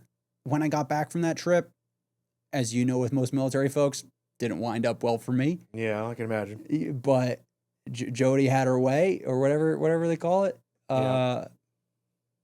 However, you learn to operate in those scenarios, and whenever that happens again, or whenever you're put in a scenario that is quote unquote difficult, you know how to handle it. Yeah. Was Mr. Knee Joey? No. Fucking that girl. Honestly, not gonna put her on blast. But put her on blast. When I got on that deployment, she fucked A, B, C, and D. She was like, this guy. She was like, we were on a call, and I told my platoon, they're like, you can go home. I was like, fuck that. I can't go home because I'm gonna. I told myself I'd be on this deployment, and I was slotted for it. And yeah, that was a rough day. Was that the darkest moment you've had the process internally? No. What I did, that was the darkest moment that I've ever had. I got back together with this girl a year and a half later. That same one? That same one. Oh, yeah, retarded. Me, this guy, dumb. And I went. I was moving to Florida to move in with her. I sold all of my real estate. So I fire saled it. I probably took a $50,000 discount on what I could have sold, probably $50,000 to $100,000 discount on what I could have actually sold the real estate for. If I had have held the real estate to this day, it'd be roughly $100,000 to $150,000 more than, probably a little more, $200,000 more than when I sold it. You got out. Whatever. You're good. But I sold all that real estate and I moved in with her. And I went to go a month and a half later, run a 200-mile race called Bigfoot 200. I ran Bigfoot 200 I think I've heard of this. Yeah. In August of 2023. Living in Florida, It's pretty fucking hard to train for a mountain race. It was during that race, I got to the mental headspace where I thought that nothing else existed, and the only thing that existed was me being on that trail, and I had no family, no friends, no nothing. It was like that was the only thing that I could imagine to be able to get me through that experience. She was at the finish line. She left a day earlier than me. I got home. She told me that she had fucked some dude in our bed literally hours before I had showed up. I had 2 broken feet when I showed back home, so I couldn't really go anywhere. I couldn't walk anywhere. I had just sold all of my real estate, so all of my business is gone. I had separated from all of my friends that were back in Virginia Beach. I had left all of them, right? Now I'm in Florida. I had no theoretical personality. I couldn't train. Fucking feet are broken. I couldn't see my friends. They're all in Virginia. Yes, I guess I could call them. She's showing back up to the apartment in his clothes every single day, and I can't fucking get out because there's nowhere else to go.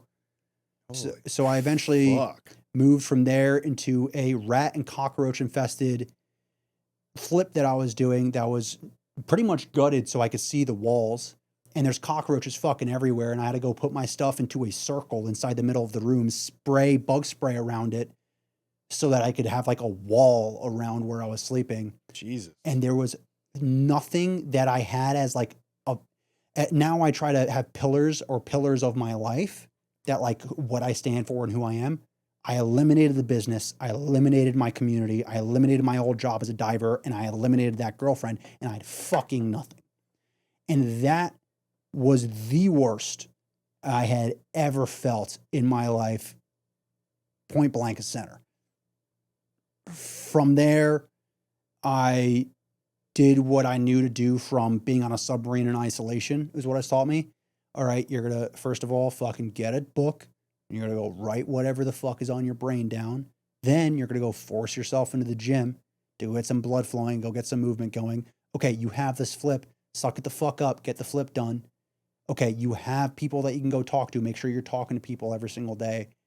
And then from those things, you're able to build one step at a time to rebuild who you are as a person overall. How long did it take you to rebuild yourself from that? Our days are packed. Podcasts, travel, training, and Jen's always in the shop, grinding and working around metal. We're constantly exposed to stuff in the air, in what we touch, just day-to-day life. And even if you're a little off, you feel it. So we keep things simple. Train hard, eat clean, stay consistent. And we use Masterpiece Zeolite as part of that routine. Zeolite is known for binding to certain unwanted compounds, helping the body process and clear things out more efficiently. For us, it's about staying clear-headed, keeping our energy up, and not letting that daily exposure slow us down. Nothing overcomplicated, just something that helps us stay on point no matter how hard we're pushing. If you want to check it out, go to masterpiece.health and use code Sean. Fuck. What did that happen? August? Probably 4 months. 4 months of just like despair. Of just like, okay, like when am I going to feel like a normal fucking human again?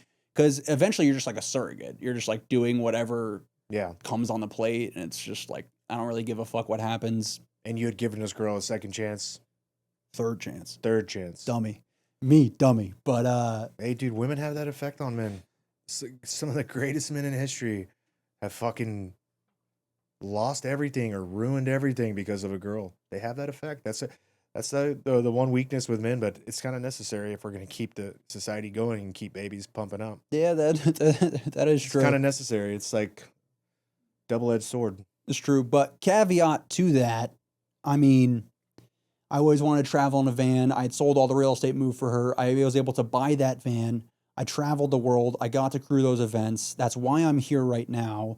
That's why I know the people that I know. So did it work out? Well, yes. I think personally, I sound egotistical, but I think it would have worked out fucking any which way that it would have been presented to me because I'm going to figure it out eventually. Yeah.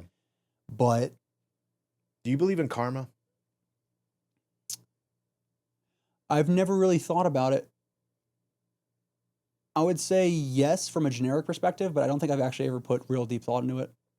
So my last guest was Tejana Secic. She used to live in Canada. She's a Serbian. She immigrated from Serbia to Canada and then was like, got the fuck out of Canada when they started doing land grabs. And she moved down to Texas and into oil fields. And she's an incredible person, incredible life story. Like her lessons from experiences that she's lived.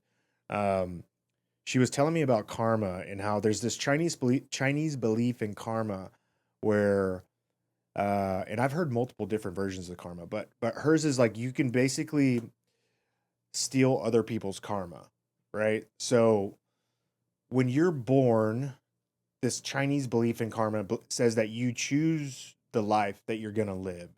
Like life itself is levels.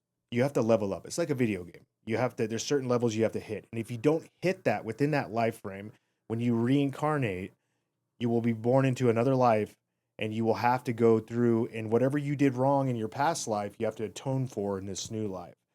But if somebody was to come at you, let's say this girl, she cheated on you in this life, right? almost ruined your fucking life. Okay. She's going to now have to pay for that either in this life or the next, one of her future lives. She's going to have to pay for that.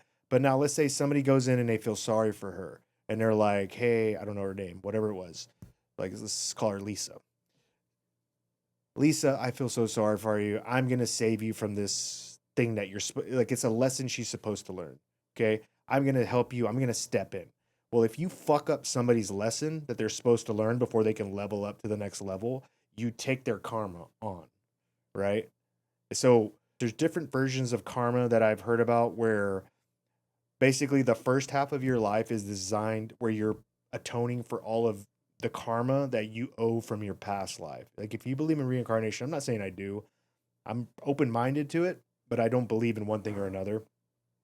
They're saying all the mistakes you made in your previous life, you spend the first half of your life atoning for all of that in your next life, right? So maybe in your past life, you cheated before. So in this first half of your life, you're going to atone for everything you did to somebody else. All that pain and hurt that you inflicted, the negative that you put out into the world, that's going to be inflicted on you in this life. But the second half of your life is going to open up, and that's when the best part of your life happens, right? Okay, noted. Hopefully the second half of my life is gonna. Well, I'm curious because like I noticed I'm 42. Okay, so I looked at 40 as my halfway. That was I'm halfway done. Sure. Right. If I live to 80, I feel good. It's a pretty if I solid live life. to 80, right? So I'm over that halfway mark. Dude, when I hit 40, like all this bad shit used to happen to me like earlier than 40. Now that I'm 40 and I'm 42 now, it seems like it's not perfect yet, but things are like going right. I'm like, how come this wasn't happening before? I wasn't getting this before. Why is this happening now? And so I think there's something to it. And the more men that I talk to and they tell me about their worst stories, it all typically is before 40. Like it's kind of weird. Interesting. Either maybe we're learning, we're becoming better versions of ourselves. Maybe it takes those hardships, those pains to become a better version of ourselves. Like, you know, in order to know what's actually good for us, we have to first learn what's bad for us in life. I don't know if that makes sense, right? Like in order for you to really understand what love is, you have to know what a shitty fucking partner is, right? Like how else could you appreciate the one that's meant for you if you haven't experienced the exact opposite of it? Yeah. Right? You would take it for granted. So it's almost like the first half of your life is meant to prepare you for what's really going to make you happy for the rest of your life. And when I see people that are miserable and are stuck, like imagine if this girl wouldn't have cheated on you or you wouldn't have found out. If she wouldn't have told you the truth after that marathon, you might still be with this girl, not knowing that she's doing all this stuff behind your back. And you might have found out later in life, the second half of your life, right? And how much worse would that have hurt if you would have known you've been with this girl for 20 years or 30 years or whatever, and then you find out that she cheated on you? No, substantially. I mean, it'd be. And you invested so much whole money. Life into would be her back over. You'd be She almost divorced, did there'd you be kids. as awful as it was what she did to you. She almost did you a favor by telling you at an early age. Because you're still a kid. You're 32, right? Or 30, what did you say? 27. 27. Okay. Yeah, You're fucking baby. 27, dude. You're 27. I can only, like 10 years ago. And you have so much life ahead of you, as long as you don't fall off a fucking cliff, right? Fingers crossed. Yeah. But I mean, you've already got this incredible like resume of experiences and stuff like that. So, I mean, if I were you, I'd be looking forward to the second half of my life, because the way you set yourself up with all these experiences and stories, like that's building character in you, right? That's building like the shit that's legendary in people. The stories, like you already have legendary stories. You almost fucking died. You've done a 14-day water fast. We haven't even got to that. I want to know what that's like. But so all of this stuff, dude, I would just chalk it up to whatever it is. I'm paying for this from my last life, and I don't know why. You're never going to know why. But for whatever reason, the universe is trying to teach me a lesson. So this is a lesson I have to learn before I can level up to the next level. And because I think that's what it's all about, right? Like when I was talking to Tayana, it's all about you need to get to a point in enlightenment. And I'm not talking about enlightenment like a guru, I'm going to tell the whole world what to do. But I'm talking about like personal enlightenment, where no matter what happens to me, I can brush it off my shoulder. Some dude cuts me off, some dude flips me off. Like I'm still guilty of that. It happens to me all the time on the fucking roads. I'm like, why the fuck are you driving like that? You're driving fucking 55 in the fucking fast lane. Like, fuck you. I fucking hate you. And then but then I catch myself. I'm like, all right, settle down. You know, like go around them. Don't fucking give them the mean. Like, we always do the same thing. We're like, fucking piece of shit. And then we go around them and haul ass. It's like, I do that all the time. And it's like, now I'm like becoming more self-aware. And I'm like, why am I allowing this person what they're going to make me 30 seconds later late? As a, why am I allowing that to fucking make me angry and like get my temperature up, my heat up, my heart rate up? It's like the effect that it has on us is not worth what it's actually worth. It's really not worth anything. Yeah. Like there's a lot of different types of people out there going through so many different things. And it's just like, you're never going to be able to pass this on everybody. We're not a fucking guru, but you can focus on it for yourself. And if you start to look at yourself from like, stop thinking of yourself from like inside this body and picture yourself from like outside of it. Like you're playing like Grand Theft Auto, and you see the character running around in front of you. You're looking at it from the outside and you can see the whole shape of it. Like I'm starting to get into more meditative type stuff. And one of the things it does, it says, remove yourself from this picture. Take yourself outside of your body and look at yourself in this moment in time. Okay. Because we're like the thing humans do, and I'm sorry if I'm on a soapbox here, but you're good. The reason most people drive themselves crazy, and the reason I can't do long runs and I drive myself crazy, is because I can't stop thinking into the future and into the past. Right? I can't live in the present. And that's what, if you ever want to learn how to meditate, like truly meditate, like these people that can sit, like these Buddhist monks that can sit there for fucking 8 hours and just like if you ever get there, you have to take away the future and the past and just picture yourself in the moment. Picture yourself rising up above your body, looking down on your body, meditating, and just being in that moment, in this space and time, right? That's what meditation is. And then once you learn to do that and you incorporate that into every facet of your life, from the moment you wake up to the moment you go to sleep, then you've leveled up. Now you've reached a different level of enlightenment where nobody can touch you. Nobody can do anything. Any girl who tries to cheat on you, whatever, doesn't matter. It's water fucking in down the river. Like, you're just going with life, because every time somebody does something negative to you, it's not a reflection on you and a failure on your part. It's a reflection on them. It's a reflection on the level that they're at in this game, right? So this girl that cheated on you so many times, she's so many levels below you in this game called life. And if that's the whole goal, is we're trying to get to the finish line of this game to hit the final boss, whatever that is, like, you just got with somebody that's on a way lower level. And you just weren't ready for it. You were just young and you were dumb too. You know what I mean? So it's kind of like a, pedestal conversation, but listen, I got 15 years on you, and I've seen the world beat dudes down so hard. And then I've seen a lot. I got a lot of life, stories. Like, dude, my fucking brain after the military was so rattled. Like, I was a breacher in the platoons. So my job was blowing doors open. Yep. It took me 3 years of fucking microdosing with mushrooms just to get to the point where I could hold a conversation. Yeah. If you would have talked to me like 6 months, even 2 years after I got out of the military, I'd be like, I can't do this. And I would just leave. Like, I can't hold a conversation. There's too many peripheral fucking distractions going on, right? Like Mitch sitting over here in the corner. I would be thinking so much about what Mitch is doing. I wouldn't be able to sit here and focus on you and have it like just a one-on-one conversation. Yeah. You know what I mean? One little noise, one cricket noise in the background or something like that. So it's like, 15 years. And I mean, it's life, dude. It's life. So fuck that chick though. I mean, fuck her. Yeah, she sucks. I hope that she has a decent life. Just only a couple of shitty things happen, or not too much, but just like enough to fucking rattle the cage. Okay, so we talked about darkest moments. Tell me what happiness means to you, Rob. Happiness. Yeah, what does happiness mean to you? I have learned as of late that the only time that I'm really happy is that when I'm in the pursuit of something.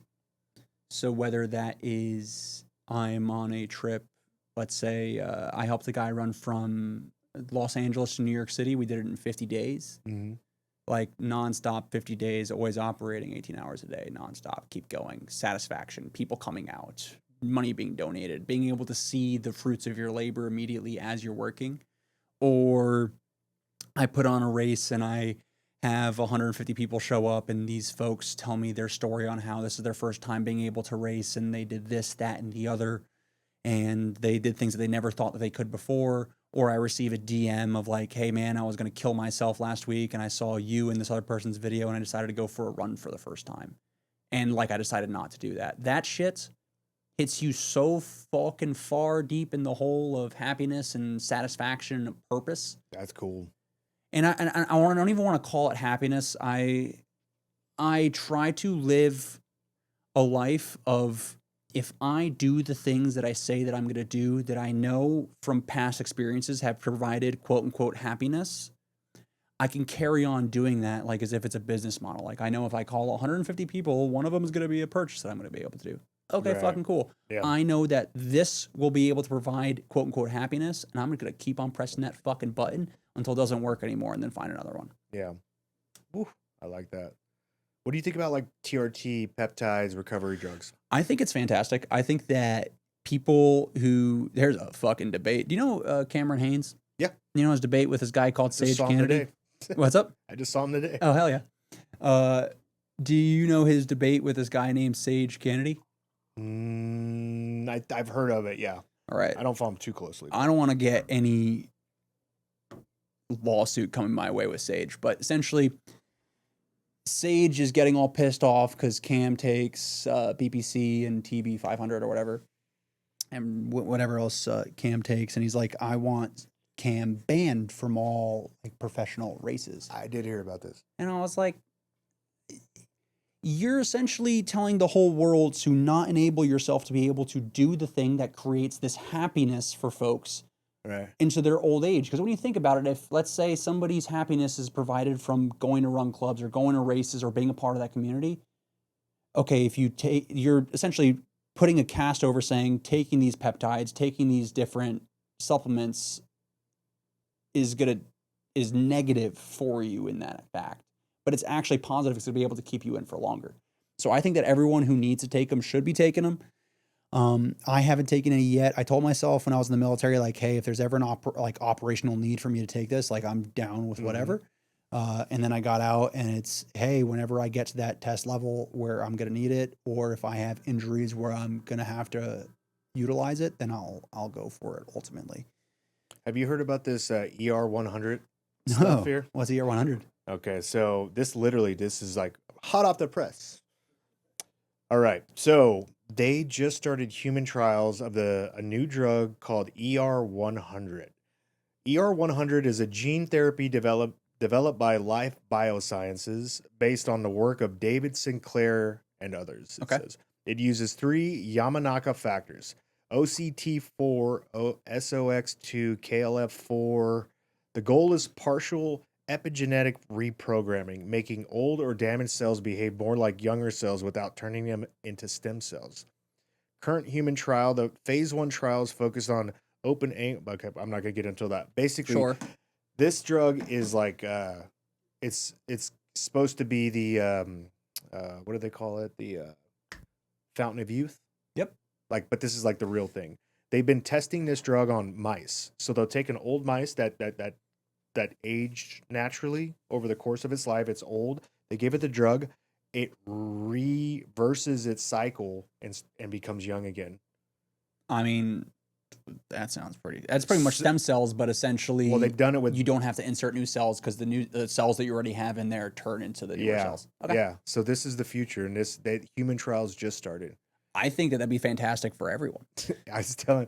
So I train Alex Jones in the morning. I don't know if anybody told you, but I train Alex Jones in the gym every morning. Hell yeah. And I told him about it because it was fresh off the press. And I was like, dude, check out ER 100 trials. He's like, how do we get it?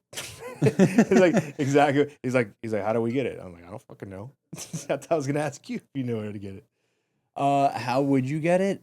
What I have learned from friends. Oh, you know how to get it? What I've learned from friends that I can refer to you later is that do you have any relationships with doctors in the area?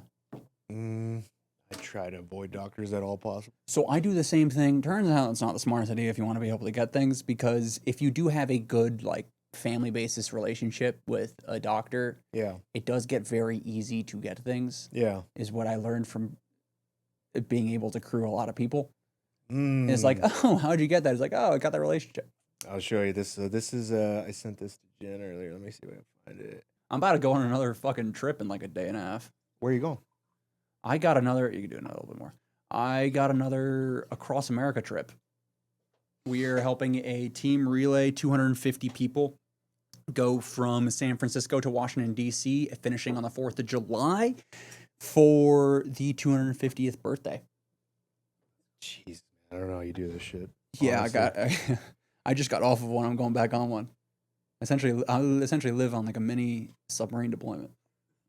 Fucking 24/7. You just can't get enough of submarines. No, I There can't. it I can't is. get enough of being a part of Okay. a good team. All right, so after 25 years of brave and brilliant work by hundreds of scientists in my lab and in collaborators labs across the globe to understand then safely reverse epigenetic aging for the first time, it was moving to witness the first human dose of ER100 being delivered. Cross your fingers, our first attempt at age restoration in humans is cross your fingers, our first attempt at age restoration in humans is successful like it has been in old mice and in non-human primates. I sought permission to share a photo from that day, the green binder for writing down how the patient does. I recorded the event for historical reasons. Even if the trial needs tweaking, it's still a milestone that took the efforts of many talented people who didn't listen to the critics and skeptics. More images from the day might be shared at a later time, only with permission of all those involved. Congrats to my former blah, blah, blah, blah. Okay. This is that's the binder he's talking about. And then this is a cool letter that he wrote on the whatever. It says, thank you on behalf of my lab members and the Life Bio team for being patient number one. May millions of people, what does that say? Live better lives. Live better lives as we see into the future. My best, David. And then I guess these are the guys that came up with this. But pretty cool. We Hell might be yeah. able to live forever. If you want to, I guess. I don't know how long I want to live based on the current fucking world that we're living in, but I Yeah. do have this Good thought point. that I want to peak like my best year in life, my most fulfilling, I guess not the most physically active, but active, family, financial is 88. When I get to 88, You that's wanna going to be peak at I'm going to 88? peak at 88. 89 is going to be a fucking slippery, steep slope to the bottom. Why are baby. you manifesting? I don't this? know. I did it a while ago, and I was like, honestly, if I fucking die at 89 after a great 88, like I'm totally good to go. Fuck. I was just gonna ask you, what is this extreme endurance stuff doing to your life longevity? Have you looked into the science behind it? Honestly, I have not. No, No, is it bad? Is it good? I don't know. I was gonna ask you. You're the one that's doing it. What I think that at least what I've seen from most folks that are in the community, the people who are consistent with it are able to stay at it the longest. The people who are inconsistent with it go, all right, I'm going to go run an ultra here, and then I'm going to take a year and a half off. I'm going to run an ultra again. I'm going to take a year and a half off. Are the ones that wind up having issues with their knees, having issues with their hearts. The same way, I mean, this could be just an anomaly, and it could be me just talking bro science and bullshit.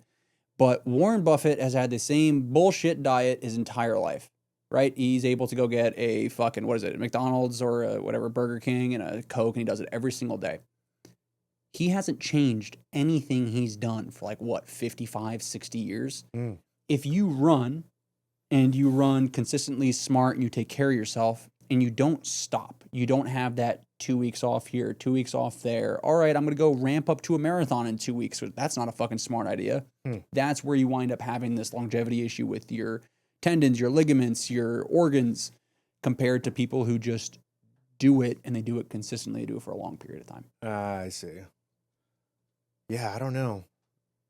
Because it seems to me like if you do this kind of running your entire life and then you get older and you have a hip surgery or something, and that takes you out of commission for, I don't know how long it takes to recover. Hip surgery for the elderly is like, it's pretty much a death sentence. Yeah. I think you have like 3 years or less at that point. That's right. After hip surgery, if you're over 80 or something like that, and you have to get hip surgery, your mortality rate, like it's coming. It's pretty quick.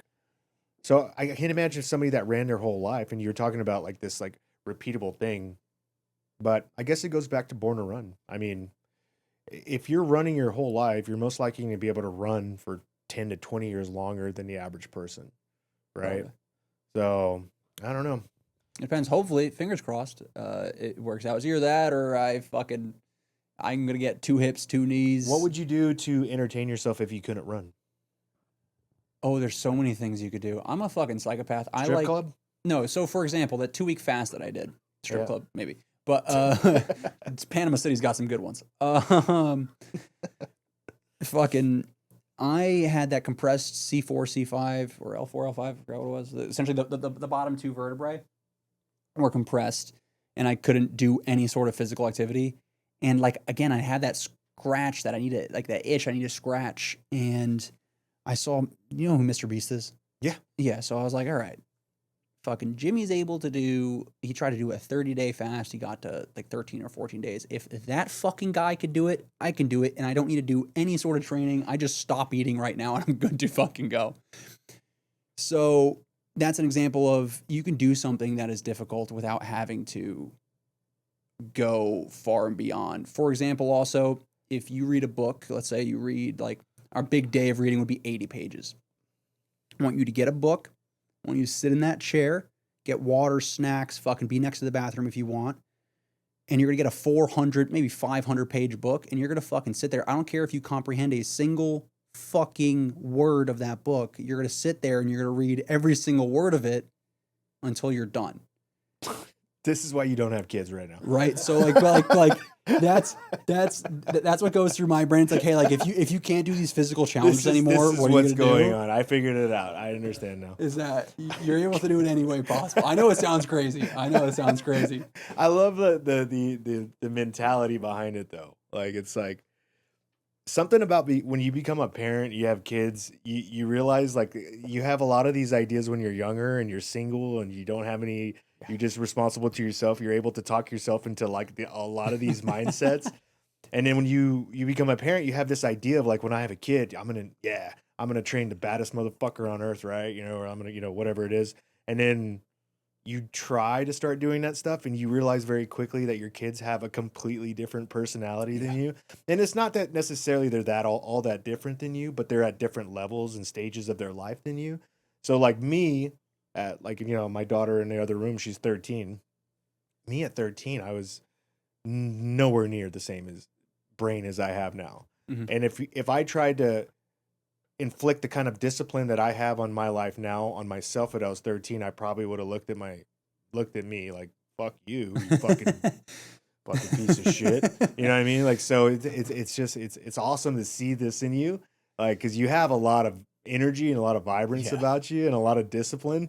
But it's cool to see this. Like, it's cool to see if, I don't know what you're thinking, Mitch, but it's like, it's cool to see like a younger guy that's like, like going through these stages, because someday you're going to have a wife and kid and I'm going to bring you back on this podcast and you're going to be like, yeah, that kid ain't going to sit there and read that shit. I've been told that so many times, like, hey, like you have these mindsets and these things, like, no, when you have kids, everything's going to fucking change. And I was like, yeah, it changes your perspective on it. I just don't know it yet, and I'm just gonna wait until that truck hits me in the face. To understand it. Like, we're gonna run until we start hallucinating. Okay. Have you ever hallucinated on a run? Oh yeah.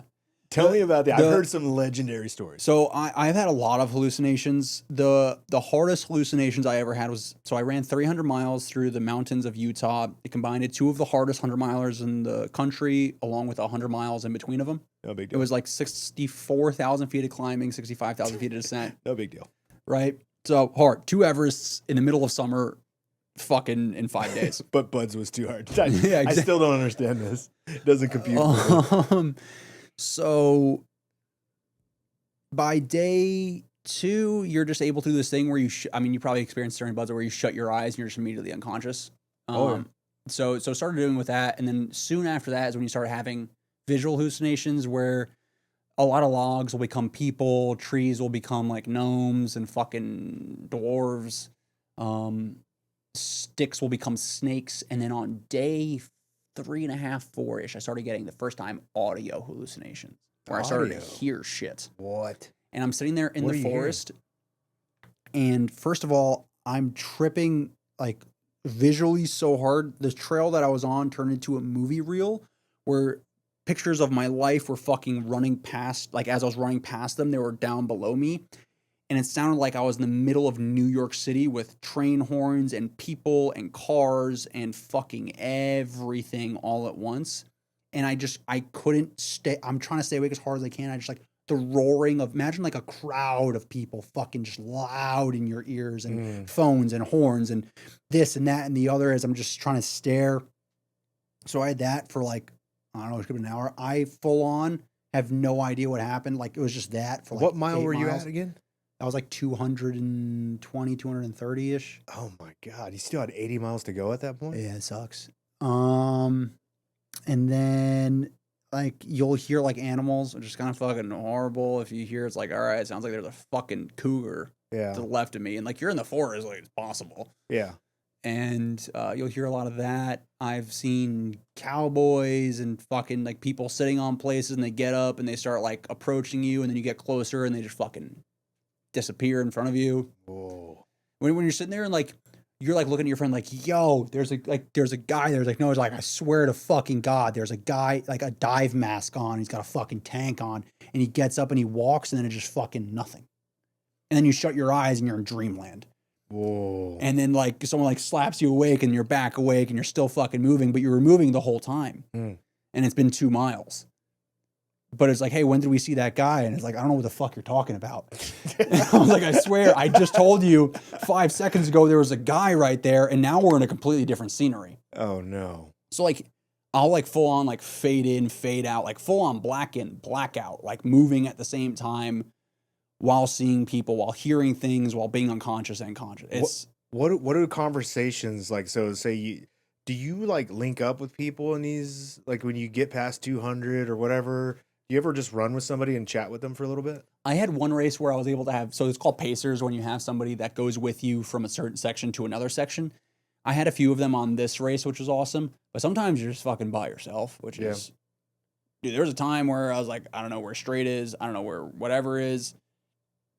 So it's Am I running on the race? I can well, imagine. it's just like, is that the course? Like, well, no, that's down the side of a cliff. Is that the course? No. Okay, so it's that way or that way. I don't know which way I came from. Oh, where are my poles at? I don't know where my poles are. I don't know where my pack went. Oh, well, I just took a nap over there. And like all this stuff because you're blacking in and black. At least personally, like I black in and I black out. Whoa. Rough. But what are those conversations like with people on there? Like, do you ever run by and like? People fucking talk to me and I sit there and I'm just like, I'm trying to talk, but like I can't. I've been up for like 70 something hours and it's just difficult. So conversations aren't really like, are people's minds going crazy out there? Like a little bit, like you ever, like you're walking down 6th Street at 3 a.m. kind of thing. I mean, it could be for some people. I don't usually have it that hard. I just usually like, I'll like black out in some place and then I'll just be still moving in another. Whew. I remember once I was with my friend Britt and I don't know where, it was supposedly the most beautiful section of this entire 300-mile course. And all I remember is leaving the van and then 8.5 miles later, she was fucking shoving a fruit roll up into my mouth because I was supposed to be eating and I wasn't doing anything and I had just stared at the floor supposedly, mumbling to myself. For how long? Probably 4 hours, 3.5, 4 hours. And I have no idea. It was like 3,500 feet of climbing, like 2,500 feet. Like I did a whole like normal person's trail run for the day. And you don't remember any of it? Not a single fucking thing. Oh my God, dude. That's insane. So you could expect that. If you go far enough, you could expect that. I mean, like, I don't know how much sleep did you guys get during Hell Week? How far did we run? No, how much sleep did you guys get? Oh, you get a 45-minute nap and a 30-minute nap over the course of the whole week. The only thing that would make that different from what I did is that y'all are like stimulus. And me, it's like, well, we're on this fucking trail for the next 12 miles. And guess what? It's me and one other person. So yeah, it's a lot more quiet time. I remember, I think it was in the book Born to Run, they were talking about, he was telling stories of hallucinating out on the trail on these ultras, and like he would come around a corner and it would be one of the runners. He said he saw them like on their knees picking imaginary strawberries and eating them off of a bush. No, I've never had that. No. Definitely the scariest shit is when, if you've never done it before and you see people taking trail naps and there's just somebody unconscious on the side of the trail and you're like, what? Oh, like you think they're dead? Well, it kind of looks like they're dead because they're not moving. Yeah. And you're like, all right, they're breathing, but like you don't want naps. to wake them up. So like you have your headlamp, you're covering your headlamp because you don't want to wake them up. Oh, okay. Well, that's nice. And some people who's like their first time, like they're sleeping dead center of the middle of the fucking trail. Sometimes they sleep with their eyes open. Oh yeah, I can imagine. My brother does that. Dude, it's terrifying. My brother Jimmy always sleeps with his fucking eyes open. I'm like, what the fuck are you doing? Yeah, usually those people I'll tap and be like, okay, like A, you got to fucking move out of the middle of the trail. B, oh, they sleep in the middle of the fucking trail. Some people who are like, this is their first time doing it. They're like, I'm just. Oh, they're afraid of snakes or something. I don't know. I mean, dude, I went to sleep one time and I slept on a fucking ant pile without noticing, and I woke up covered in ants. This was during that Bigfoot race. Oh my god, terrible. And then you wake up and you don't know which side, like, am I going that way or am I going that way? And you're trying to fuck. There's more ants on your legs than their skin that's showing, so you're trying to get them all off at the same time. Are they biting you?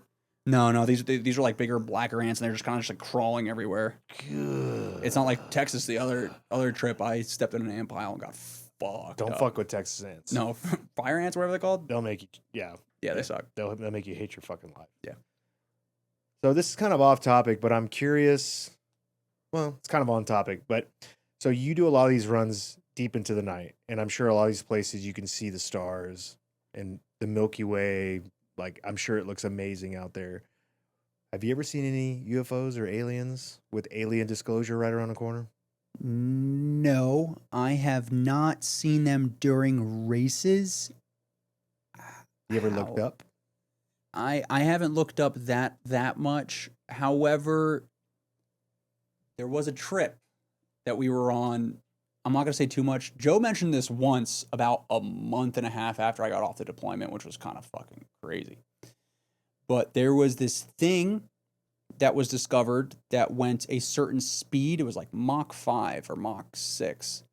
And it could turn directions without banking. It just changed directions. 90 degree. Yeah.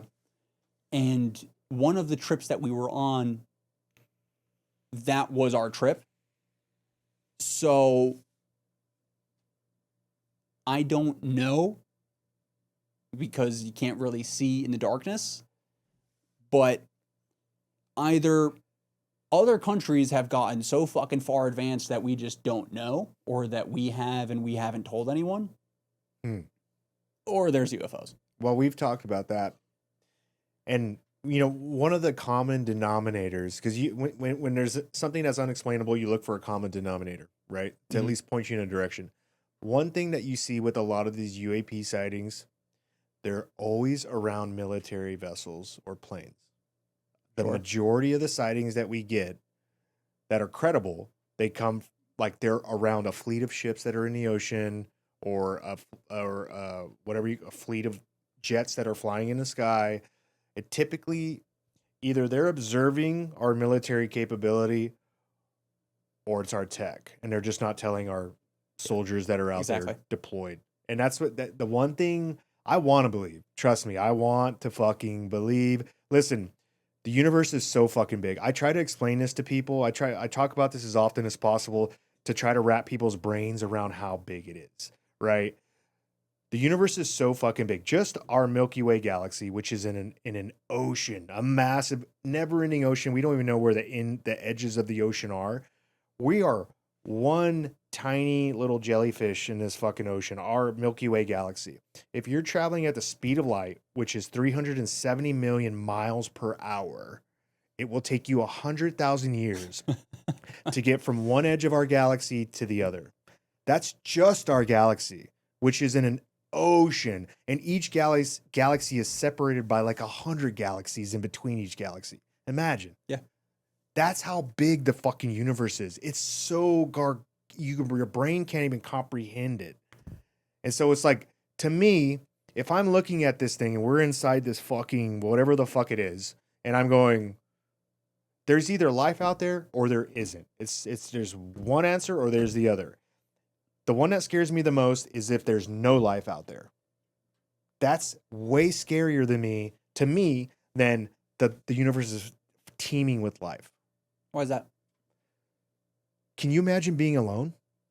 Oh yeah, I think it'd be horrible, but Can you imagine being alone? Because if we're alone, then we are a freak of nature in this whatever experiment is going on, whatever this thing is that we're in. If we're the only thing, that's almost like a very cruel thing to do to a creature. This is like we were talking about karma earlier. You want to talk about karmic punishment? Create a world with a civilization of human beings and make them the only thing in a universe that is the most massive universe they've ever been in. That'd be like if I took you and I went and I'm like, you know what? You fucked up so many times in your past lives. I'm going to put you on an island by yourself yeah. in an entire world with nothing. Like that's what you're, that is karmic punishment to me. So nothing scares me more than if we are the only existence here. So religion says one thing. I hope it's not true.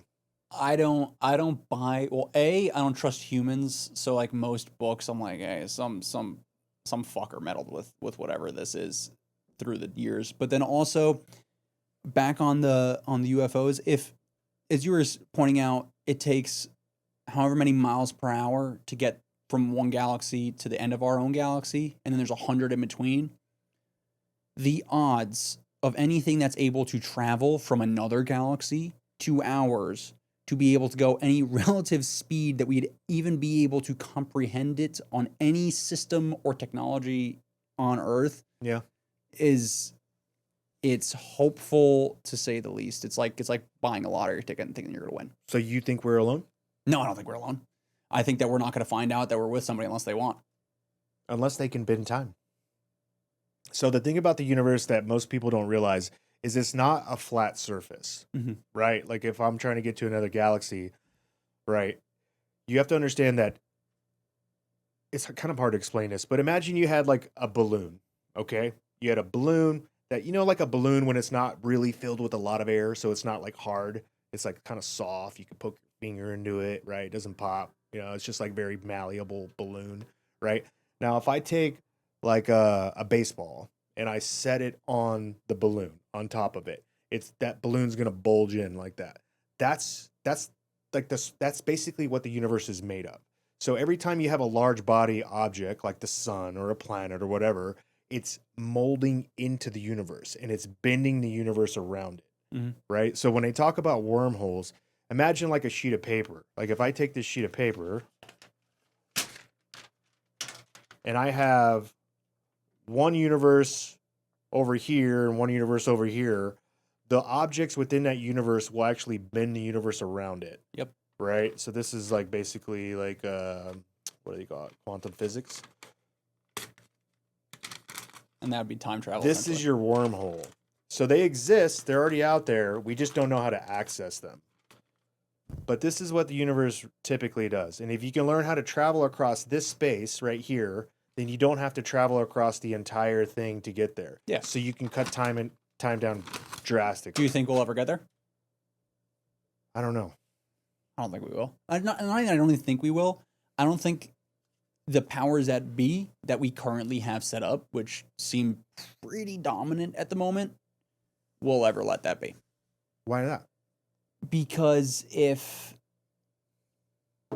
so the powers that be want to stay in power, why would they ever let anything else that would bring them out of power? For example, you could say any sort of cryptocurrency. So we know working for the government will literally fuck anyone in the world up who wants to mess with the US dollar. Any country that has any sort of effect on the US dollar, we will go to war with more than likely. Venezuela. Precisely, right? So how in God's green earth are we going to say that the powers that be right now are going to let a foreign entity that might be substantially more powerful than we are, that would be able to overpower every single thing that we have in place here on Earth, by us opening up something that we don't necessarily need to open up? True. And the funny thing is they say that if there is an alien civilization that's capable, like it's lived long enough that it's capable of traveling here from whatever distant star that it belongs to, most likely there's like a really, really high chance that it's like a super friendly species. or else it would never have gotten here. Like Because they would have imploded.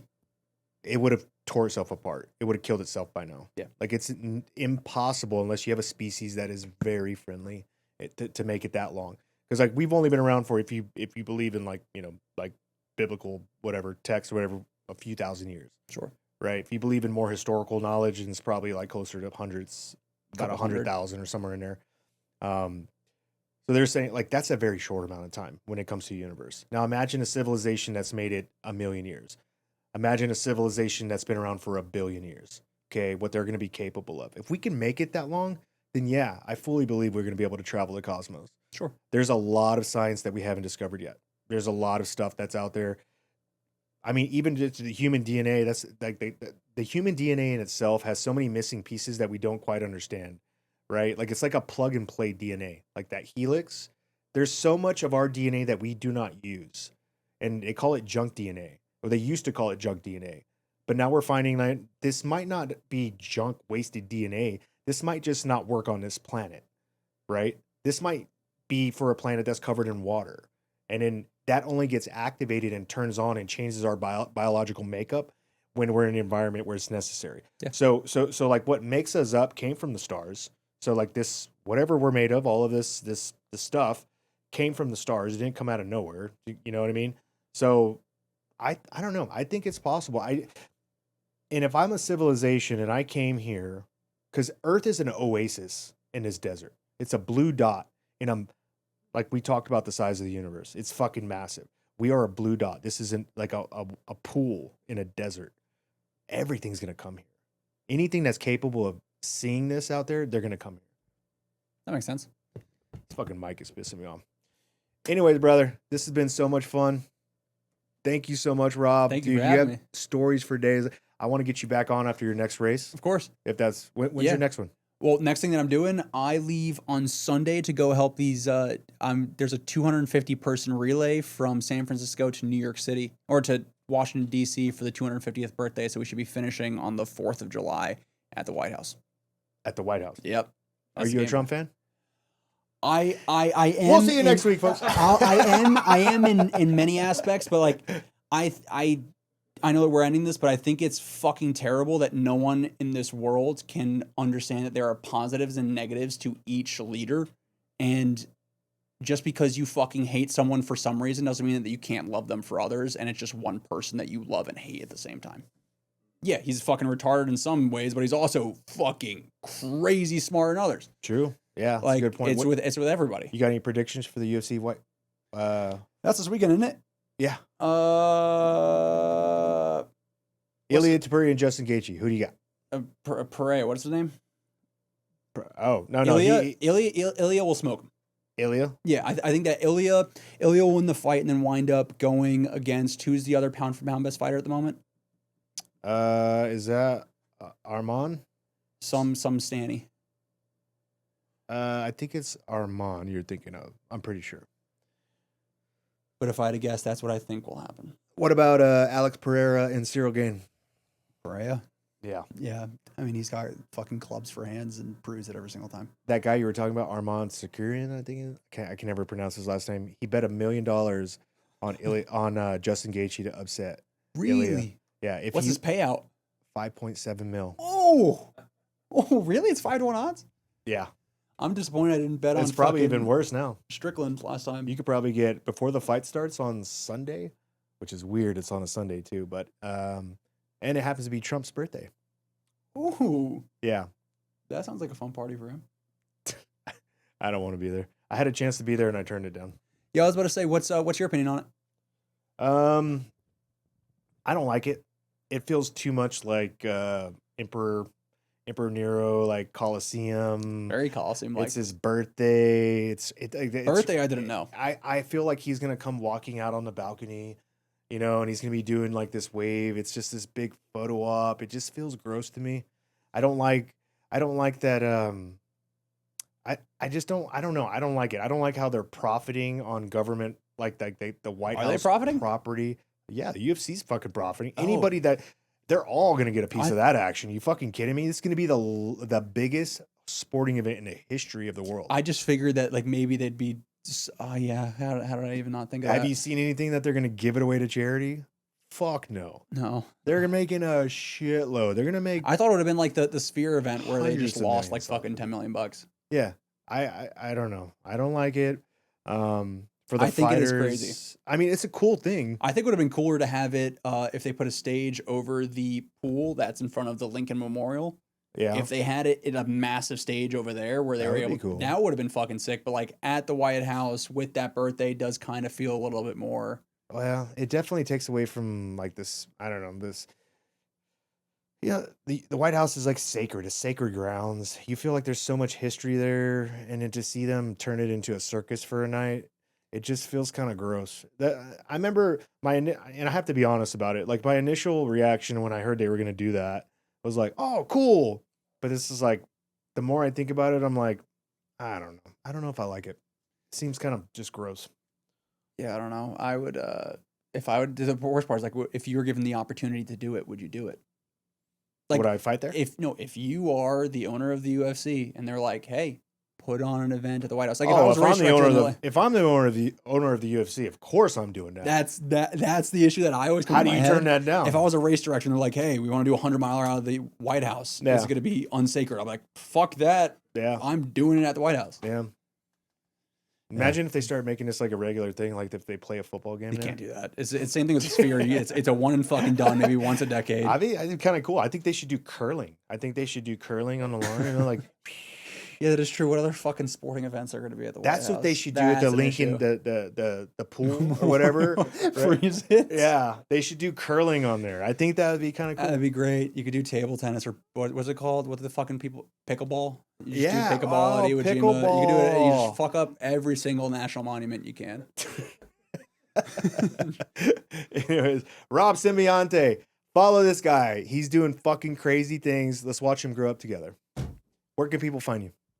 You can find me on Instagram, rob.sembiante, or you just type in Rob Sembiante on Google. You'll find me. Or just like run across America. Look for the Antarctica. guy picking imaginary strawberries. Okay? Yeah. Look for my psycho ass. You'll find me. Rob, love you, buddy. Thank you so Thank much. you. Thanks, everybody. Bye.